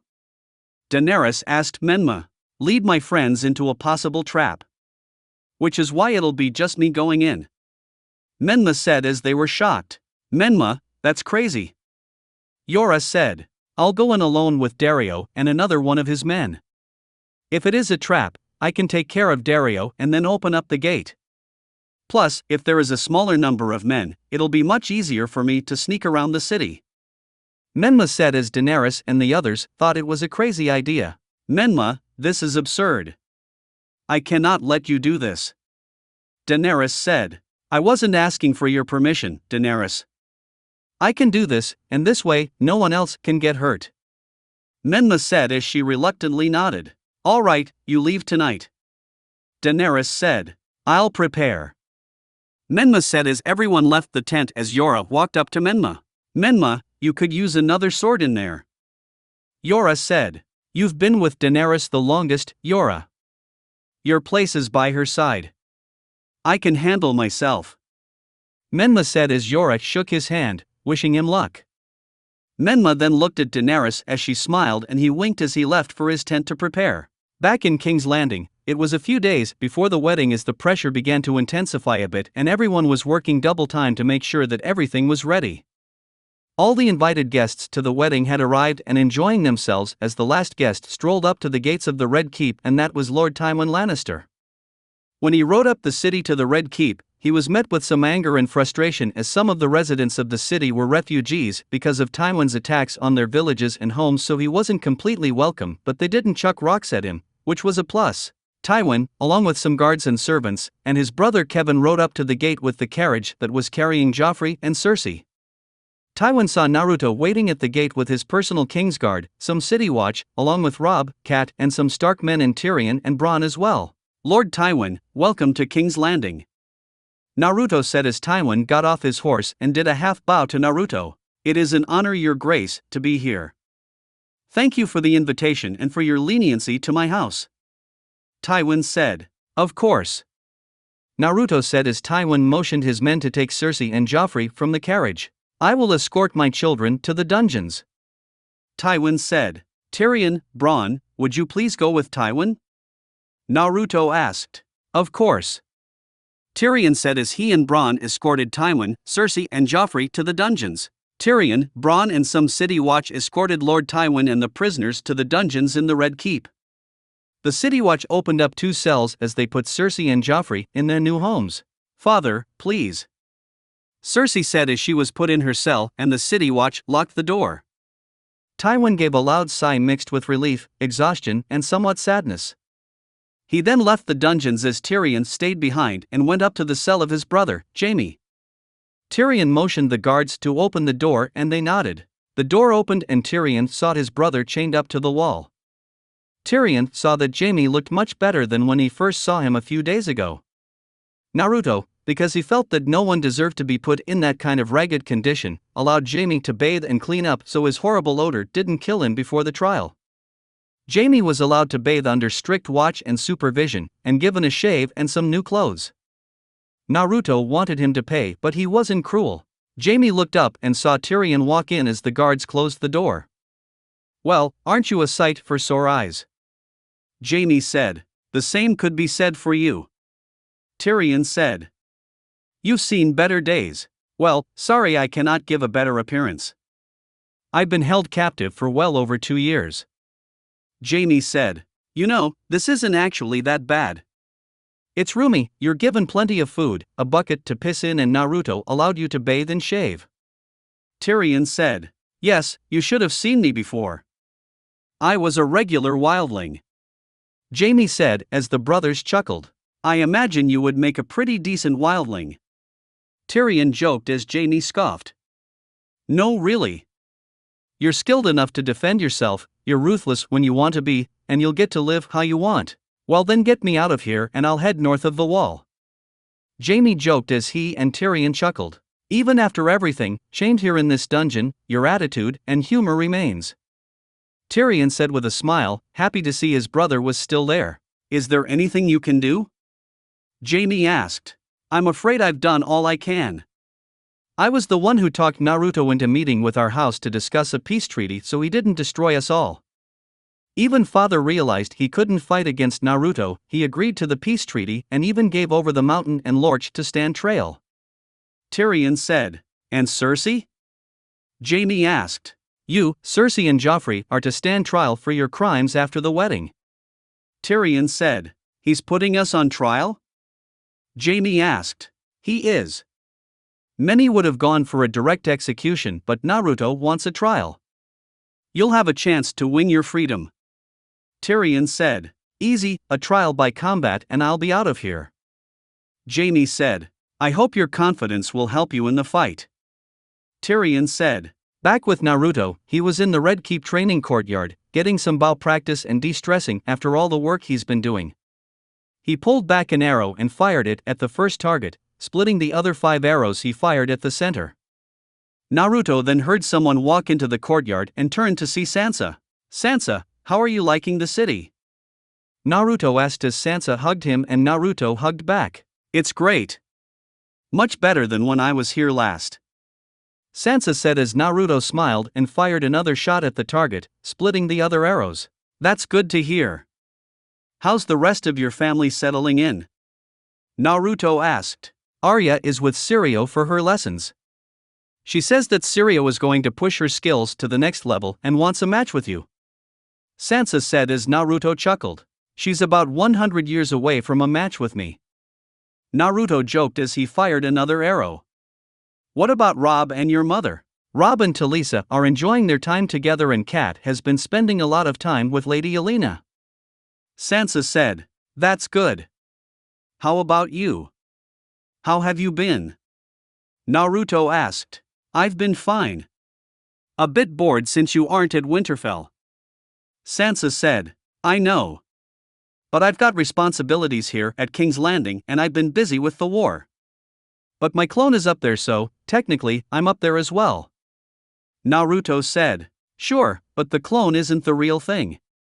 Sansa said. Sure, so have you improved since our last time together? Naruto asked as he held out the bow. Indeed. Sansa said as she grabbed the bow, pulled the arrow back and fired it at a clean target and hit the center. Whoa, you've been practicing. Naruto said, impressed at her accuracy. I have. Sansa said, remembering the lessons she had with Theon and Ser Roderick. I'm impressed. Keep practicing and you'll be able to shoot yourself a husband in the future. Naruto joked as Sansa nervously chuckled. So, are you excited for your wedding? Sansa asked. I am. Naruto said with a smile. I'm glad. You and Marjorie seem happy together. Sansa said. We are. And I'm sure you'll find a man who makes you feel the same way that I feel with Marjorie. You're kind, beautiful, strong, you'll find a husband one day. Naruto said as Sansa smiled and hugged Naruto as she walked away, happy that Naruto was getting married, sad that it wasn't her. Unknown to Naruto, Marjorie had watched and heard the whole thing and smiled at Naruto's love for her and then watched Sansa leave with interest. She then stepped out into the courtyard and slowly walked up behind Naruto, being careful to try and not make a sound as Naruto prepared to fire another arrow at the target, but before she could touch his shoulder, he turned around and hugged her. Lifting her up in the air as she laughed and then put her down as he kissed her and she kissed back. Hello, Marjorie. Naruto said with a smile as he kissed her forehead. Hello, husband. Marjorie said. I'm not your husband yet. A few more days and then I will be. Naruto said. I don't need a wedding to know that you're my husband. Marjorie said as Naruto hugged her close. Naruto then noticed her wolf-shaped necklace with the 2 gems around her neck. Where did you get this? Naruto asked. He held her necklace and Marjorie smiled as she held his hand. Catelyn Stark. Marjorie said as she held Naruto's hand and kissed it. She came to talk to me about our marriage and gave me this. She told me that Eddard Stark had this set aside for you for years. To be given to the woman you chose as your wife. And I couldn't imagine this necklace around another woman's neck than your own. Naruto said as Marjorie smiled and hugged him as Naruto hugged her close and then looked up at the sky. Thank you, Ned. Naruto whispered. Now, come with me. I have something I want to show you. Naruto said as Marjorie smiled. Naruto led her to his chambers and they walked in and Naruto walked over to his desk. Marjorie smiled as she saw the large room with the large bed and Naruto's suit of armor in the corner. Where is Kurama? Marjorie asked. He is spending some time with the direwolves, believe it or not. He's grown rather fond of them and they look up to him like a leader of a pact.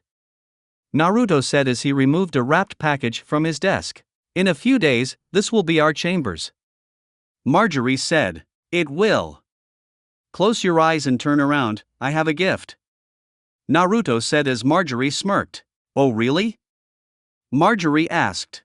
Please, it's a surprise and I want to see the expression on your face.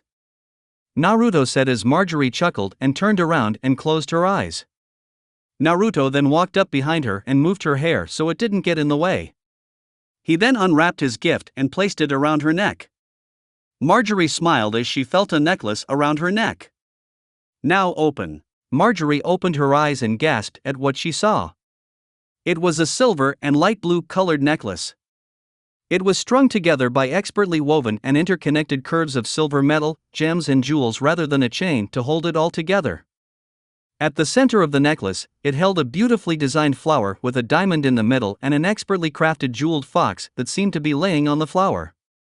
Then hanging from the flower was a gem that was the same shape and size of Naruto's jade on the necklace Tsunade had given him years ago. Do you like it? I worked with one of the city's finest jewelers to make it especially for you. Naruto said as Marjorie touched the necklace and she loved it. She turned and kissed him as Naruto returned the kiss. I love it. Marjorie said as she fingered the gem on her necklace and then held the gem on Naruto's necklace. It's like yours. It is. My necklace was given to me by a woman I considered a grandmother when she believed in me to do great things and become a great man. And I'm sure that if she ever met you, she would love you. This is to show that. Naruto said as Marjorie was so touched by his love for her and she felt the same love for him. She kissed him as the two engaged in a very passionate and rather long make-out session with their wedding just a few days away. Night had settled in Essos as tonight would be the time that the Yunkish masters would fall and another slave city liberated. Menma had attached his sword at belt, his bow and quiver on his back and a cloak and hood on his head as he waiting outside the back gate and saw two guards near the door. He hid behind some boxes as Dario and his another of the second son mercenaries prepared to go in. When you hear a songbird whistle, you go in. I'm a great whistler. The greatest in the land. Dario told Menma, who just scoffed and watched Dario and his man walk to the door. Dario and his man walked to the back door as the two guards readied their spears and shouted in Valyrian, Dario Naharis. Dario said as the two guards lowered their weapons and opened the back door and escorted him in.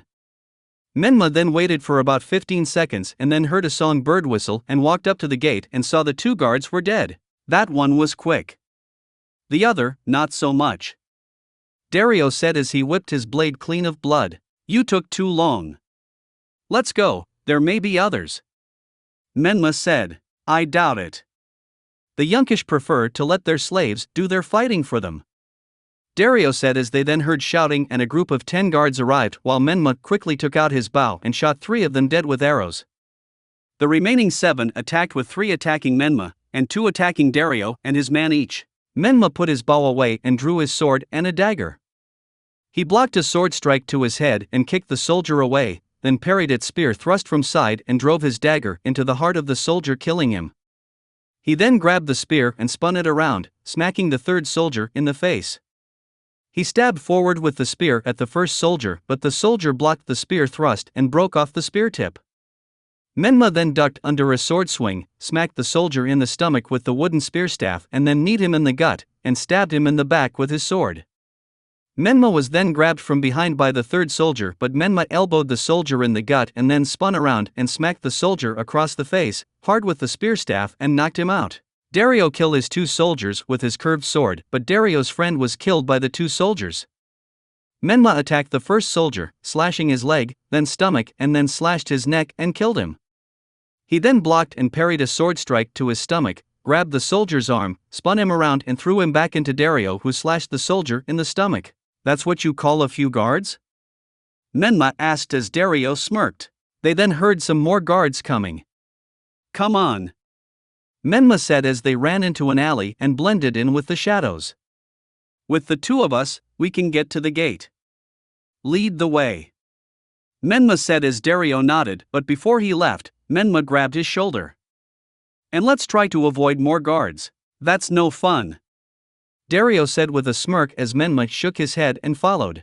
Dario led Menma through the city, through alleys and back streets, sneaking past guards to the main gate. They then saw the gate guarding by a few dozen soldiers.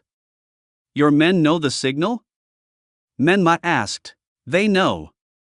Dario said. All right, let's go. Menma said as he and Dario drew his sword and charged. They slashed through the first 2 guards as the others readied their shields and spears. Menma threw some throwing knives and killed a few soldiers as Dario spun and used his curved sword to block swords and slash stomachs and necks. Menma flipped over a charging charge and slashed his head when he was flipping over. He then slashed down and sliced a soldier in the chest. He then blocked a sword strike and kicked the soldier in the chest, activating his boot blade, stabbing the soldier in the heart. Menma then spin kicked and shot out his 2 boot blades and stabbed 2 soldiers in the head. He then parried and blocked more spears and swords as he then spun around, slashing and swing his sword like a whirlpool as he slashed and killed a dozen guards. He saw Dario engaging the rest, so he ran to the gate and unlocked it. He then pushed it open, grabbed a torch arrow from his quiver, lit it from one of the torches and fired it in the sky as the signal, and the second sons stormed the city. Menma smirked at Dario as the plan had worked, now to make sure the wise masters surrendered. A few hours had passed as Daenerys, Missandei, Grey Worm and Yora waited for Menma to return with news. Daenerys paced back and forth, worried about what happened in the city and what happened with Menma. Had he fallen in battle? Was the whole thing a double cross for Dario and the wise masters? We've been waiting a long time? Haven't we? Daenerys asked Yora as he shrugged. I don't know, you tell me. How long does it take to sack a city? Depends. Yora said as Daenerys didn't seem to be brightened by that answer. They then heard rustle and movement outside as they saw the Unsullied in movement, and Menma and Dario walked into the camp. Dario waited outside the tent as Menma walked in, with some blood on his face and clothes, and Daenerys smiled seeing he was alive. What happened? Daenerys asked. It was just as we planned. Their slave soldiers threw down their spears and surrendered when the gate was breached. Menma said as he then took out the flag of Yunkai. The city is yours. Daenerys smiled as Yora walked up to him and hugged him, congratulating him on a job well done, and even offered him a cup of wine which he quickly gulped down. Daenerys then walked over and hugged him tight, happy that he was alive. Menma smiled and hugged her back. Daenerys smiled as her cheeks flushed and she felt warm and comfortable in his embrace. She was falling for Menma. The time had come, wedding day. The royal wedding between King Naruto Uzumaki, the Orange Flash and champion of the Nine-Tailed Fox, and Marjorie of House Tyrell, the Beauty of Roses and Lady of Thorns. I just made those up. Today was the day and everyone was excited. Marjorie was spending the day getting ready while Naruto had plans as well. Right now, he was in the council room looking out the window to the city, holding his necklace in his hand. Granny, I wish you could be here for this, Naruto thought as he heard the door open and in walked Kleber, Barristan and Brienne. Your Grace, your guests have gathered for breakfast, Brienne said as Naruto nodded. Thank you, Naruto said as he looked out to the city. Is everything all right, Your Grace? Barristan asked. Yes, I guess I'm just a little nervous. The day is finally here, Naruto said as they chuckled. Everyone feels the same on their wedding day, Kleber said as Naruto nodded. Well, just because it's my wedding day doesn't mean I'm the only one who should enjoy it, Naruto said as he walked over to the side of the room where there was a large cloak covering something. I wanted to get you guys something for sticking with me for so long. Your Grace, being by your side is reward enough, Brienne said. Well, this is an extra reward. Naruto said as he removed the cloak to reveal 3 sets of armor, expertly designed and crafted. Barristan's is the same as his King's Guard armor but a little darker in color and lighter. Kleber's is the same as Barristan's, and Brienne's armor is the armor she receives from Jaime in Season 4. You 3 are the proud owners of Chakra armor. Lighter, more durable and able to deflect swords and spears off like a butter knife. Nothing can get through this except a Chakra weapon, and I have the only one. Naruto said as they all were amazed by the armor. They were expertly designed and crafted. How did you make them? Brienne asked. The same smith who made my armor. I had him design these shortly after we defeated Stannis. As a thank you for sticking with me for so long. Naruto said as they smiled. Thank you, Your Grace. Barristan said as they all bowed. No thanks needed. Naruto said with a smile. Now get suited up, we've got a busy day ahead of us. I'm getting married. Naruto said with a smile as he left to get dressed for breakfast in the gardens with some guests. Kleber, Brienne and Barristan got suited up and escorted Naruto to the gardens where he and some guests were having a nice breakfast before the wedding. The Starks were there, including Bran and Rickon, as Naruto flashed up and grabbed them for the celebration, and so were the Martells. Tyrion, Shae, Bronn and Podrick were there as well, and Lord Tywin was allowed to eat along with some other lords and nobles. Everyone was enjoying themselves, engaging in fun conversation as Naruto sat beside Robb, Talisa and Kat on one side and Tyrion on the other. Then some guests were going to present their gifts today, as Lord Mace Tyrell was up first. From House Tyrell and the people of the Reach, Your Grace, it is my honor to present you with this wedding cup. Mace Tyrell said as he presented Naruto with a very large and lavish goblet. May you and my daughter Marjorie drink deep and live long. A handsome goblet, my lord. Or shall I call you father? Naruto asked. I should be honored, Your Grace. Mace Tyrell said as he bowed and went back to his seat. Robb then stood up as one of his men brought over a beautiful circular shield with Naruto's leaf symbol etched on. A gift from us, Naruto. A great shield, forged from a meteorite. Robb said as Naruto smiled and hugged Robb. Thank you, Robb.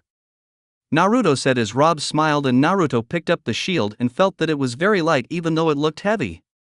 Very light. It is a mystery, Your Grace, on the workings of meteorite. But it is said they have properties similar to that of Valyrian steel. Grand Maester Pycelle said. Light, strong and durable. The best qualities of a shield. Naruto said. Now all I need is a name for it. Naruto said as many of the guests began to call out name as Naruto heard one he liked. Honor's shield. I like it. Naruto said as he placed the shield down.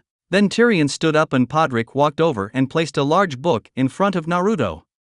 While this gift is not as handsome or precious as a goblet or shield, it is nonetheless any more valuable. Tyrion said. A book? Naruto asked. The Lives of 4 Kings. Grand Maester Caith's history of the reigns of Daeron the Young Dragon, Baelor the Blessed, Aegon the Unworthy and Daeron the Good. A book every king should read. Tyrion said as Naruto smiled, and even Tywin smiled at his son. A book of 4 great kings is most invaluable. Thank you, my friend. Naruto said as Tyrion smiled and bowed and went back to his seat. After breakfast, everyone relaxed for a little as it was almost time to head to the September for the ceremony. Naruto was changing into his formal wedding clothes, which consisted of a robe and the cloak he would wear and then put on Marjorie. Naruto also looked at the crown he was given when he became king. He hardly ever wore it, even when he addressed the people after they defeated Stannis, he never wore it. It was the crown of House Baratheon, not his.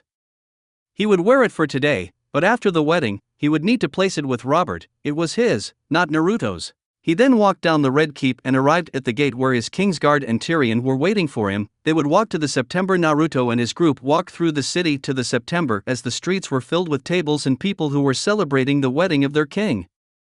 They smiled, waved and cheered for their king as he walked by, and Naruto smiled and waved back. It was his wedding, but everyone would join in the festivities. They finally arrived at the September as many of the guests had filled in. Rob, Kat, and the Starks were on the right side of the September as Naruto's family and Lady Alina and the Tyrells were on the left, and Kurama took his place near the High Septon. Other guests such as Ser Davos, Shireen and Celis were also in the crowd. Tyrion and everyone else moved to their places as Naruto walked up the steps and nodded to the High Septon, who was waiting at his pedestal. Naruto turned to face the people as Kat smiled and nodded to him, and Naruto smiled back. Then the clock in the Red Keep rang, signaling noon and the ceremony to begin. Marjorie was then escorted into the September by her father. Naruto smiled as he saw her in a beautiful gown and she looked breathtaking. Kurama smiled as he saw Naruto had the biggest smile he'd seen in a long time. "Congratulations, Kit," Kurama said. "Thank you," Naruto said. Lord Tyrell then bowed as Naruto bowed back and walked up to Marjorie, who had the same smile on her face as Naruto. Naruto held out his arm and Marjorie took it as they walked up to the High Septon. Naruto then took off his cloak and placed it around Marjorie's shoulders. They then took each other's hands as the High Septon wrapped them together with a ribbon. Let it be known that Marjorie of House Tyrell and Naruto of the House Uzumaki are one heart, flesh, one soul. The Septon said as he removed the ribbon, and Naruto held Marjorie's hand. "Cursed be he who would seek to tear them asunder." Naruto then turned to Marjorie. "With this kiss, I pledge my love," Naruto said as he kissed Marjorie, and she kissed back, and the whole September was filled with applause and happiness as the two were destined for each other. Even outside the September, applause and cheer could be heard from the people who were not able to get into the September. Marjorie and Naruto then faced the people as they smiled at each other. "We have a new queen," Kurama said to Baristan. "And the best one," Baristan replied. After the ceremony, everyone moved to the wedding feast and banquet being held in one of the courtyards in the Red Keep. Kurama actually gave a lift to Marjorie and Naruto as everyone else made their way over. Lady Alina smiled as she saw Marjorie wed Naruto. She felt right that he was the best choice for her, and this wedding would be the best in history. "A bit much, wouldn't you say?" Lady Alina heard as she turned to see Lord Tywin. "It seems proportionate," Lady Alina said. "Proportionate to what?" Tywin asked. "The expected extravagance of a royal wedding," Lady Alina said as they walked to the feast. "People who spend their money on this sort of nonsense tend not to have it for very long," Tywin said. "You ought to try and enjoy something before you die. You might find it suits you," Lady Alina said as Mace Tyrell walked up to them. "Not now, Mace. Lord Tywin and I are speaking. Anyway, I find it quite interesting that you are here. After all, you waged a war against this boy for well over 2 years, and now here you are at his wedding as one of his guests," Lady Alina said. "Indeed, the shock is not only limited to you. But it seems Naruto is much more forgiving than most. And my son Tyrion was able to smooth out transgressions between us which ended the war." Tywin said. "Ah, yes. The new master of coin.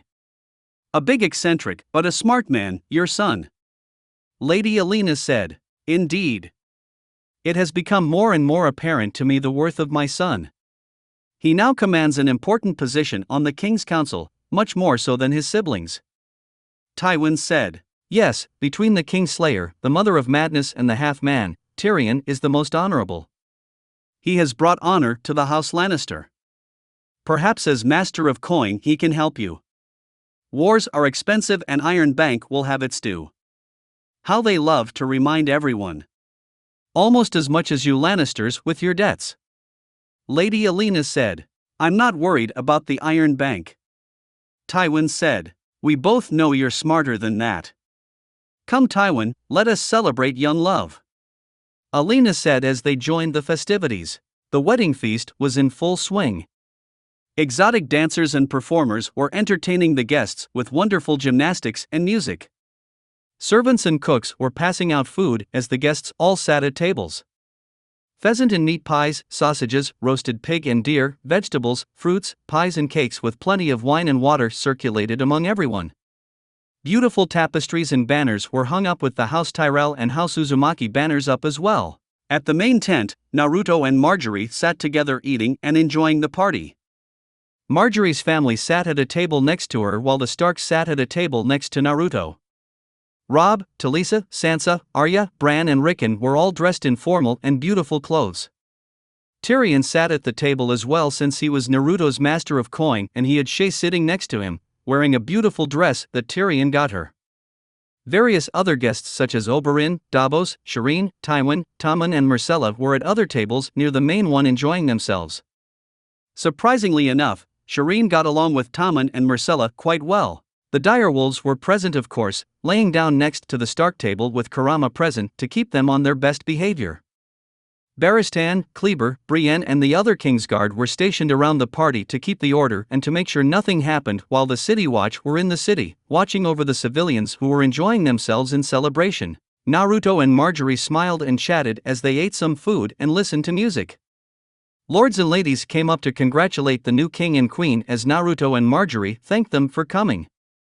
Servants came by with food as Marjorie playfully fed Naruto. He was a bit embarrassed about it, but it was his wedding and she was allowed to. Robb saw Naruto feed Marjorie a grape and then kissed her and smiled as he saw how happy Naruto was with Marjorie. I don't think I've ever seen Naruto this happy before. Robb said as Cat nodded. Indeed. This is truly the happiest I've ever seen him.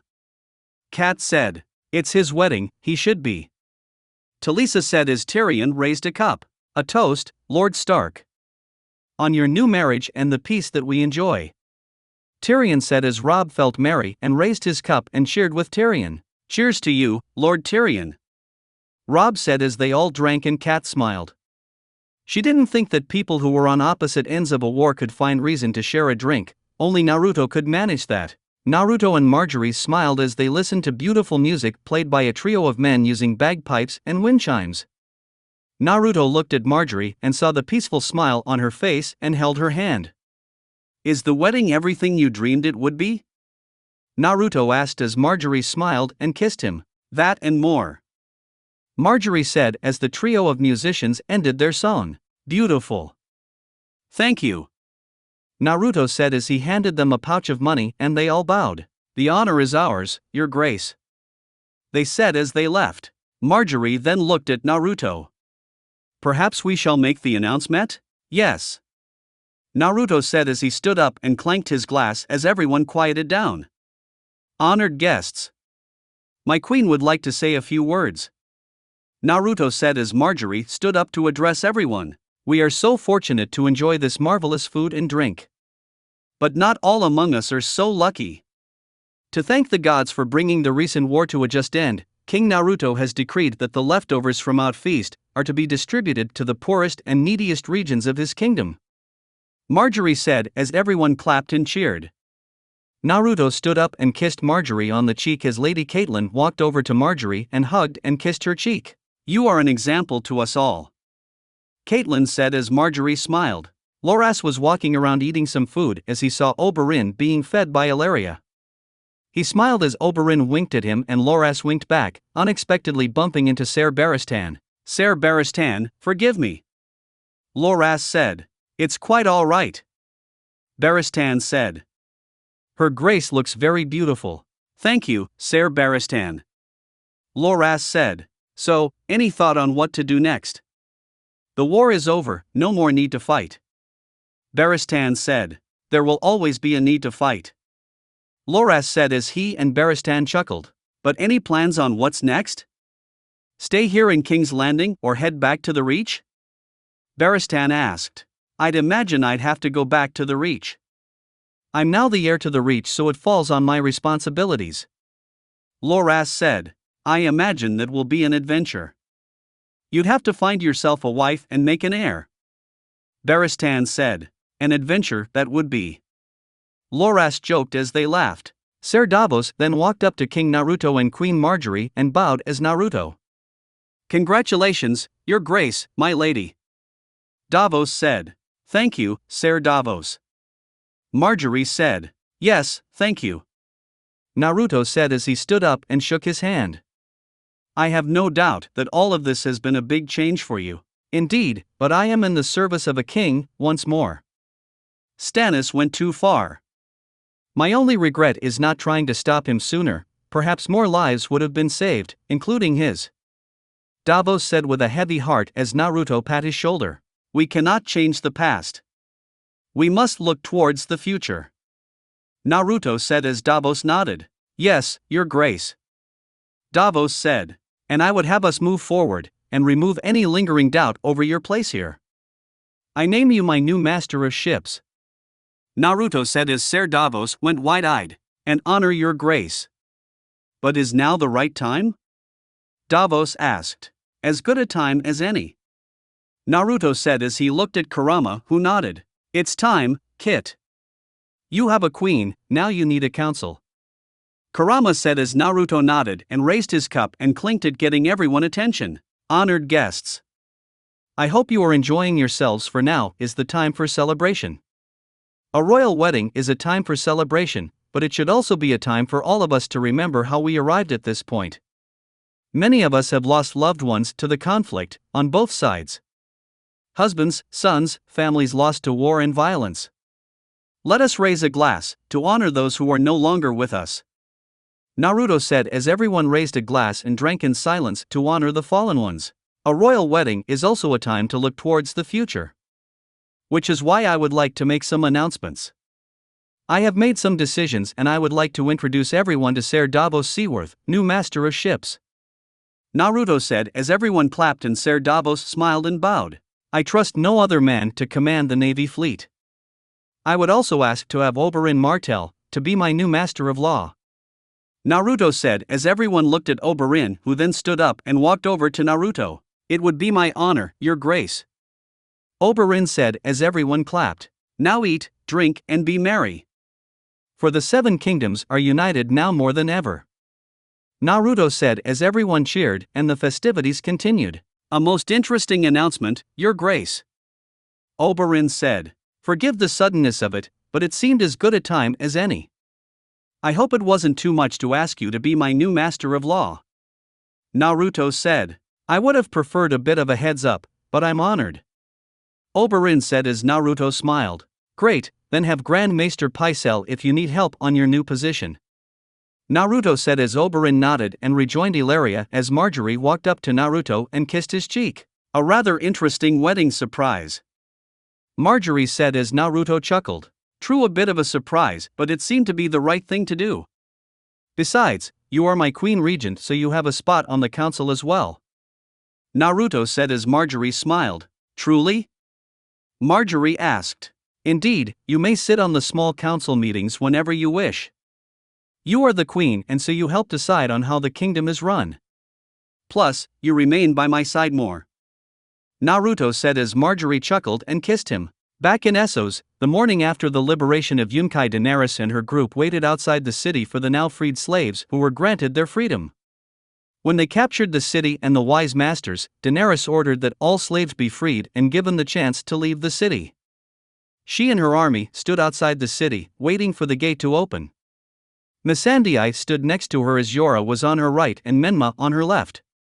She also had her dragons out, with Drogon actually sitting on Menma's shoulder while the other 2 sat on the ground in front of her. They will come, Khaleesi. When they are ready. Yora said. Perhaps they didn't want to be conquered. Daenerys said. You didn't conquer them. You liberated them. Menma said.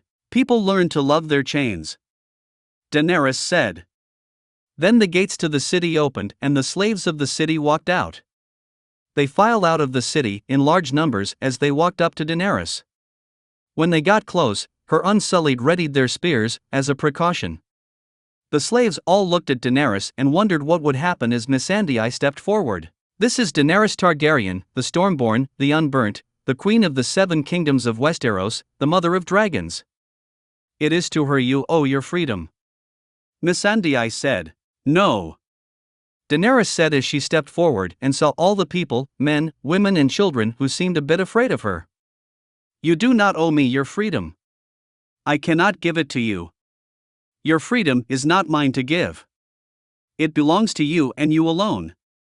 If you want it back, you must take it for yourselves. Each and every one of you. There was a bit of silence as the people just looked at Daenerys, and then one father and daughter spoke. Mysa, Mysa. Mysa. Mysa. Mysa. Mysa. Misa. The people chanted as Daenerys was confused. What does it mean? Daenerys asked. It is Old Giscari, Khaleesi. It means mother. Missandei said. Some of the slaves walked forward as the Unsullied ready to strike. Daenerys smiled as tears began to form. It's all right. These people won't hurt me. Daenerys said. Menma looked at her and helped her down from the rock from where she stood. She then pet Drogon on the head. Fly, she said in Valyrian as Drogon flapped his wings and took off flying, and the other two dragons followed. Daenerys then walked down and passed her Unsullied. Let me pass, she said as they let her through. Daenerys then walked into the crowd of slaves, chanting Mother, and saw they had smiled and praised her. She was then lifted up into the air by two men and held up as the people kept on repeating Mother and reached out to her. She smiled as she touched their hands and felt like she had saved all of these people. Menma looked over to Yora, who seemed a bit worried, but then noticed the smirk Menma had on his face and nodded. They wouldn't hurt their mother. The wedding day feast had continued on for hours as the sun soon set and the moon took its place. Many of the guests had eaten and drank their fill of food and wine and were surely drunk. Luckily enough, Naruto couldn't really get drunk. His and Kurama's chakra helped his body heal, so it metabolized alcohol much faster than normal people. The festivities were dying down and many lords had gone to bed, so Naruto and Marjorie agreed it was time to retire. Naruto decided against the whole bedding ceremony of having Marjorie whisked away. He would walk his wife to their chambers alone. Naruto and Marjorie walked into Naruto's chambers, which was now their chambers. Naruto grabbed Marjorie from behind and kissed her cheek and neck. Get comfortable, Naruto told her as she smiled and kissed back. She then walked behind a changing screen as Naruto poured himself a cup of water. He then removed his formal robe until he was just in his shirt and his pants. He sat on the bed as he removed his boots. Ah, feels good to be out of those clothes, Naruto said as he placed his necklace on the table. Yes, after wearing that gown all day, it gets a bit uncomfortable, Marjorie said as she changed into some evening wear. I much prefer this, Marjorie said as Naruto looked up and saw her wearing a lovely nightgown. You look beautiful as always, Naruto said as he stood up. You think so? I can't decide how I like it better. This way, or... Marjorie said as she removed the straps and took off the top part of the gown, revealing her breasts. This way. Lemon alert. Well, you always look beautiful to me. But... Naruto said as he pulled her close. I do like it that way, Naruto said as he kissed her and she kissed back. The kissing got more and more intense as Naruto removed his shirt as Marjorie saw his muscles and toned body, but also saw all his scars. Naruto kissed Marjorie as she kissed back, as she moved to take his pants off. Naruto then removed the rest of her nightgown and she was nude. She then pushed Naruto onto the bed and climbed on top of him, and the two resumed kissing. Naruto then kicked off his pants, never separating from the kiss until the two needed to break for air. Naruto flipped them over so he was on top of her. He kissed her on the lips, and then moved to the cheek and then neck as Marjorie moaned in pleasure. Naruto then kissed her jawline and moved to her breasts. He sucked on her right breast as his right hand made circles on her stomach. Marjorie moaned in pleasure as she grabbed the sheets on the bed. Naruto's hand then made its way down south to her womanhood, which was wet with arousal. He then inserted a finger as Marjorie moaned in pleasure. The two kept on kissing as Naruto's fingers kept on moving inside of her. Marjorie then managed to flip herself on top of Naruto and smiled. She kissed his lips and made her way south, kissing his chest and tracing her fingers on his scars. She then made her way down and removed his shorts to show his 9-inch manhood, standing straight up. She then licked the shaft and began to suck on the tip and put her mouth around it.